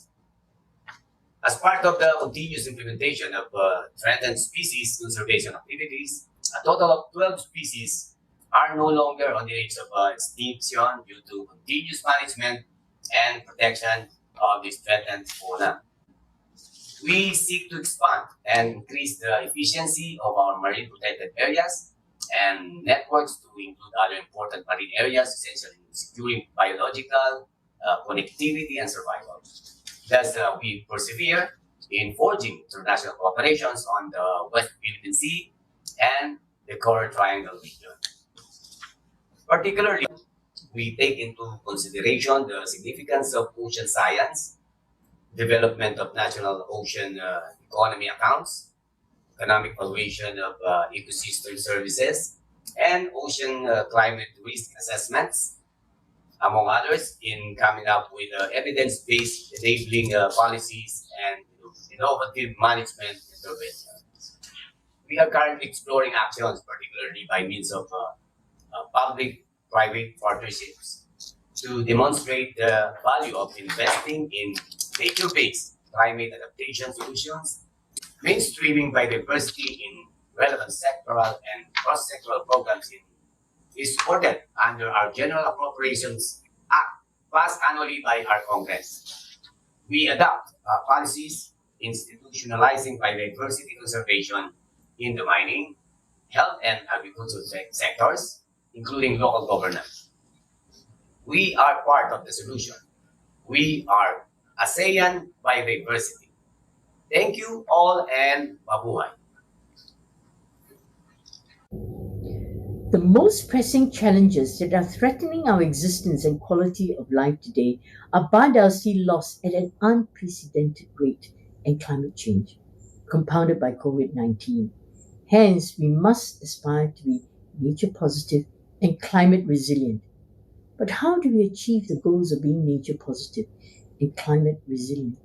In the next 5 years, we must address biodiversity loss and climate change together, as they are intricately interlinked. I would like to share with you 5 of my aspirations for the next 5 years. Firstly, we must aspire to conserve and protect a diversity of ecosystems in a network of protected areas. But biodiversity is everywhere. That is, we are embedded in nature. Therefore, we must conserve biodiversity in urban areas like cities and rural areas like agricultural farmland beyond the boundaries of the protected nature reserves. Secondly, we must aspire to reduce our carbon emissions by changing our current mode of production, distribution, and consumption of goods and services. We must change our lifestyles, rethink our financial systems, and reinvent our economic and development models to incorporate biodiversity and consequences of climate change into the equation.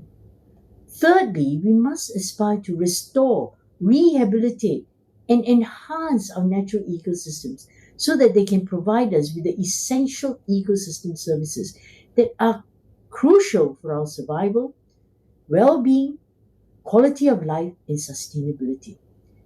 Just like we need to rejuvenate ourselves, ecosystems need revitalization. Fourthly, we must aspire to innovate in science and technology, learning from nature through biomimicry, and hence harnessing nature-based solutions. Fifthly, we must aspire to involve everyone in this journey. This includes the public, the government, and the private sector. Since we play many roles, we must internalize the ethics of biodiversity conservation and reduction of carbon footprint in every aspect of our life. By doing this, we will become a person embedded in nature, a community in nature, a city in nature, a nation in nature, a region in nature, and a planet rich with nature in an intergenerational time frame. We are part of the solution. We are ASEAN Biodiversity. Thank you. We're surely very proud to say that we are part of be ASEAN biodiversity.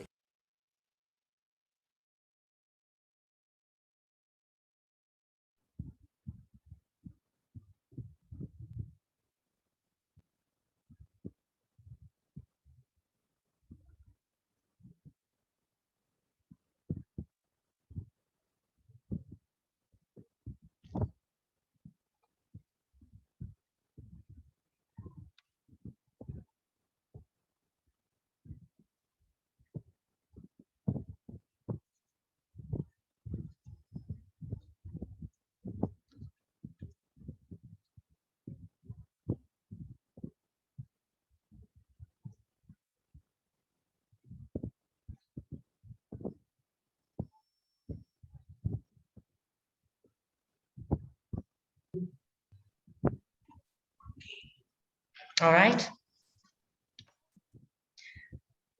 Oh, turned off the video. All right, back to me again. Thank you so much, your host for today, for the final session of the Conference for Biodiversity. As before, we thought that Philippines was unable to join us in the intervention session. In fact, actually, they have combined their intervention message together with this video that we have just watched together. So thank you to all the leaders for these inspiring messages, and thank you for your continued efforts. Thank you also to our Secretary General of ASEAN, His Excellency Datuk Lim Jok Hoi, for these uplifting words.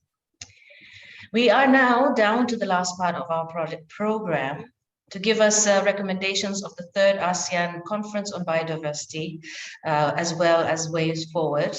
I now give the floor back to Abdul Wahid on behalf of the conference host country, Malaysia. Thank you, Maya. Assalamualaikum, salam sejahtera, and a very good afternoon to all.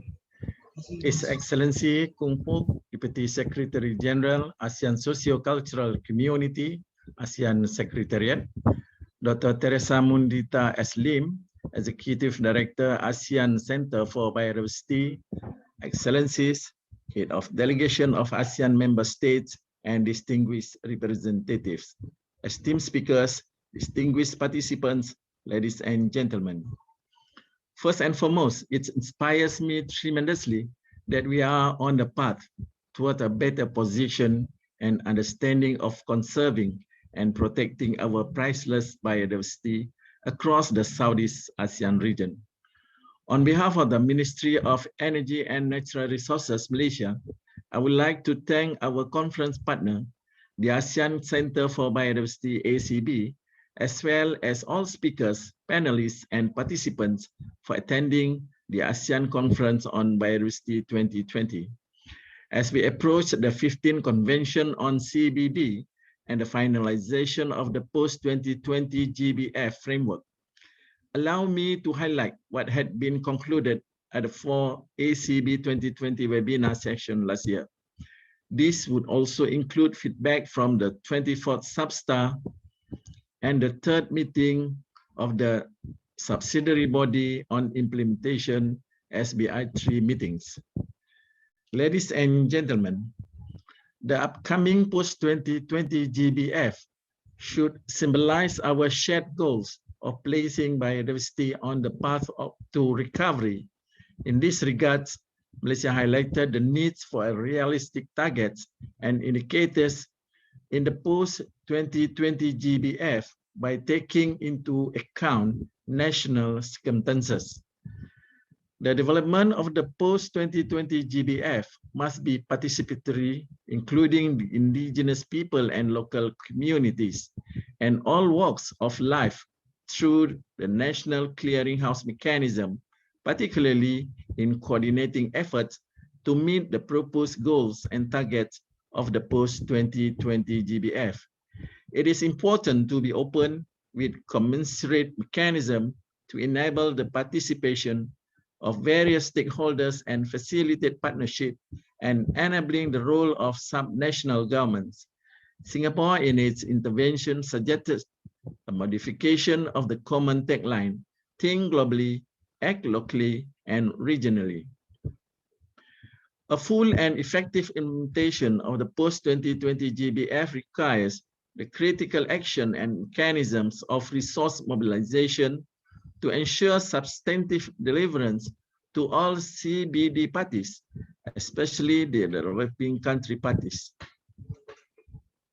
The commitment to strengthening the implementation of various conventions lies through great cooperation and synergy. In addition to this, Vietnam emphasized the importance of a united response with an integrated cooperation and implementing support mechanism, including resource mobilization, capacity building support, and appropriate technology transfer for full implementation of the national biodiversity strategies and action plans. Ladies and gentlemen, in these challenging times, the COVID-19 pandemic, driven by high anthropogenic change and practices, has caused implications to nature and people. Brunei, Indonesia, and Myanmar, in their interventions, emphasized on nature-based solutions as core efforts to deal with challenges arising from climate change and COVID-19. Mainstreaming biodiversity means bringing ecosystem services and values into the planning and programming of all other sectors, while taking note of how the COVID-19 crisis has become a catalyst for people to realize the importance of nature to facilitate recovery from the crisis. Thailand, in its intervention, highlighted biodiversity mainstreaming in agriculture, fisheries, manufacturing, infrastructure, and tourism, whereas Myanmar suggested that support for conducting biodiversity mainstreaming across sectors are also needed. Approaches on biodiversity should be instituted in multiple sectors, such as agriculture and township, with addition of ecosystem assessment in all future developments. Transformative change can happen by tapping the underlying indirect drivers of nature deterioration, as seen in the People's Republic of China, through ecological redlining and the designation of essential ecosystem areas in the Republic of Indonesia. Examining the institutional, political, economic, technological, and legal tools for implementation and accountability, as well as reinforcing societal guideposts based on equality, inclusion, and respect should be heightened. Businesses play a fundamental role in the implementation of post-2020 GBF. IPLC, in its intervention, highlighted the important role of IPLCs in the conservation of biodiversity. IPLC is expected to play an even greater role in the future. Recognizing the right of the local people and communities towards a sustainably managed natural capital should be practiced to ensure full benefits. Further enhancement on knowledge sharing concerning natural capital accounting by the government and businesses needs to be implemented for future planning and decision. Private sector in its intervention highlighted that ASEAN private sector has a critical role to play, not only at the national level, but also in the global arena, not limited to financial contribution. There is a need to have a continuous engagement and support from the finance industry to promote sustainable natural capital investment and lending. Businesses should also be held accountable for pollution and encouraged to move towards circular economy practices and strengthening environmental social governance. Ladies and gentlemen, the ASEAN region sees an importance in the connectivity of marine and coastal ecosystems, a comprehensive status of soil biodiversity, and increased awareness and understanding of the impact and implication of the invasive alien species. Thus, great significance can be achieved towards realizing an ambitious global target, facilitate mainstreaming and cross-sectoral collaboration in achieving common goals, and enhance regional cooperation and management. In this regard, Thailand, in its intervention, called on ASEAN member states to solve biodiversity conservation through regional cooperation. The region also sees the importance of capacity building, technical and scientific cooperation via technology transfer, knowledge management, and communication across different sectors. These would also include areas of biodiversity literacy, climate action, smart cities, public health, and emergency response. With that in mind, the region hence welcomes the support of partners to continue and expand their contribution across sectors. Ladies and gentlemen, on a concluding note, we have understood from our past what is needed to strengthen our efforts in conserving biodiversity. Better yet, we have discovered the best way to move forward on this issue. I strongly believe that we will be able to achieve the ultimate goal of all nations living in harmony with nature by 2050. On behalf of KeTSA Malaysia and ACB, we would like to thank all parties involved for their enormous amount of labor that has resulted in this productive conversation. Thank you.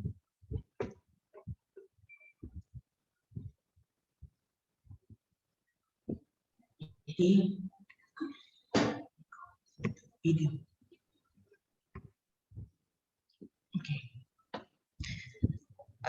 Cannot. The host has stopped it. Okay. Over to you, Maya. It's clear. Okay. Can you hear me?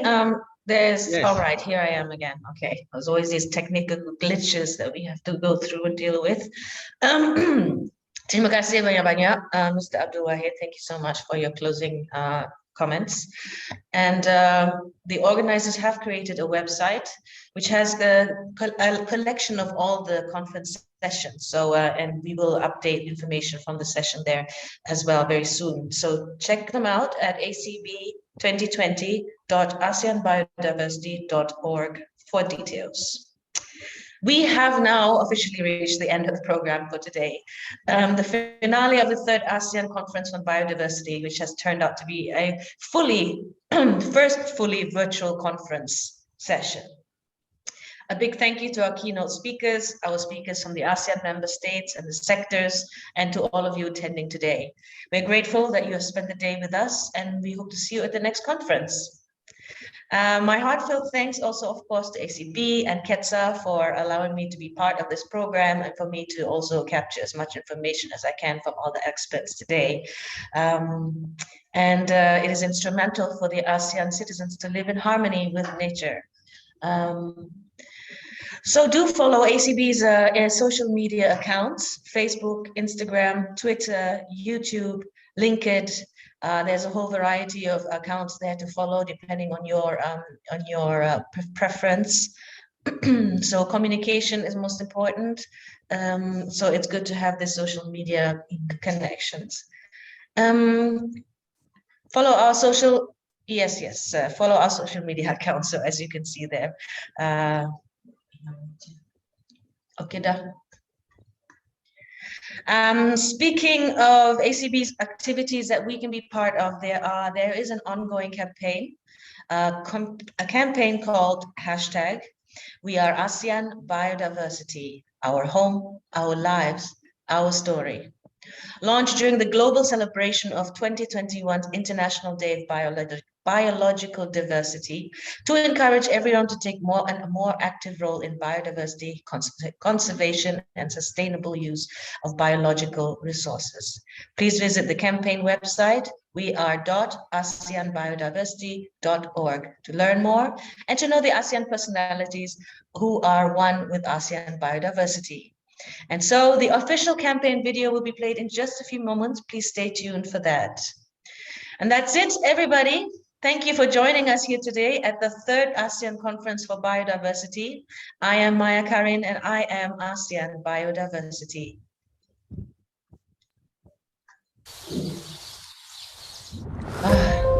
Ngantuk ya.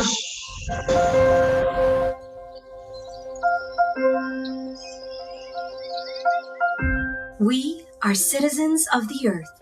And ASEAN is our home. It is rich with natural heritage. The mountains, the farmlands, the cities, the rivers, the wetland. Nature provides for us all. Air, nourishment, shelter and protection, jobs and livelihood, and the medicine to prevent diseases.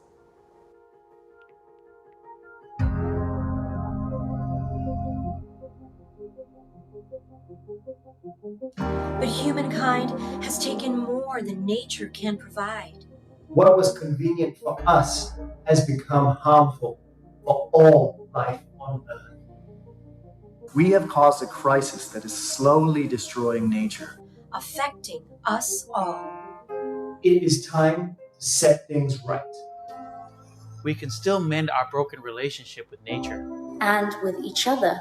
Plant native trees, regrow our forests, maintain the natural fertility of our soils, stop destructive fishing practices, keep our waters free from litter, harness the power of clean energy, become responsible tourists, respect local culture, design greener cities, foster sustainable communities. Saving biodiversity means saving lives. To secure our future, we must nurture nature. For our only home. Why wait for the next crisis to happen? It's time to act now. For ASEAN. For biodiversity. For nature.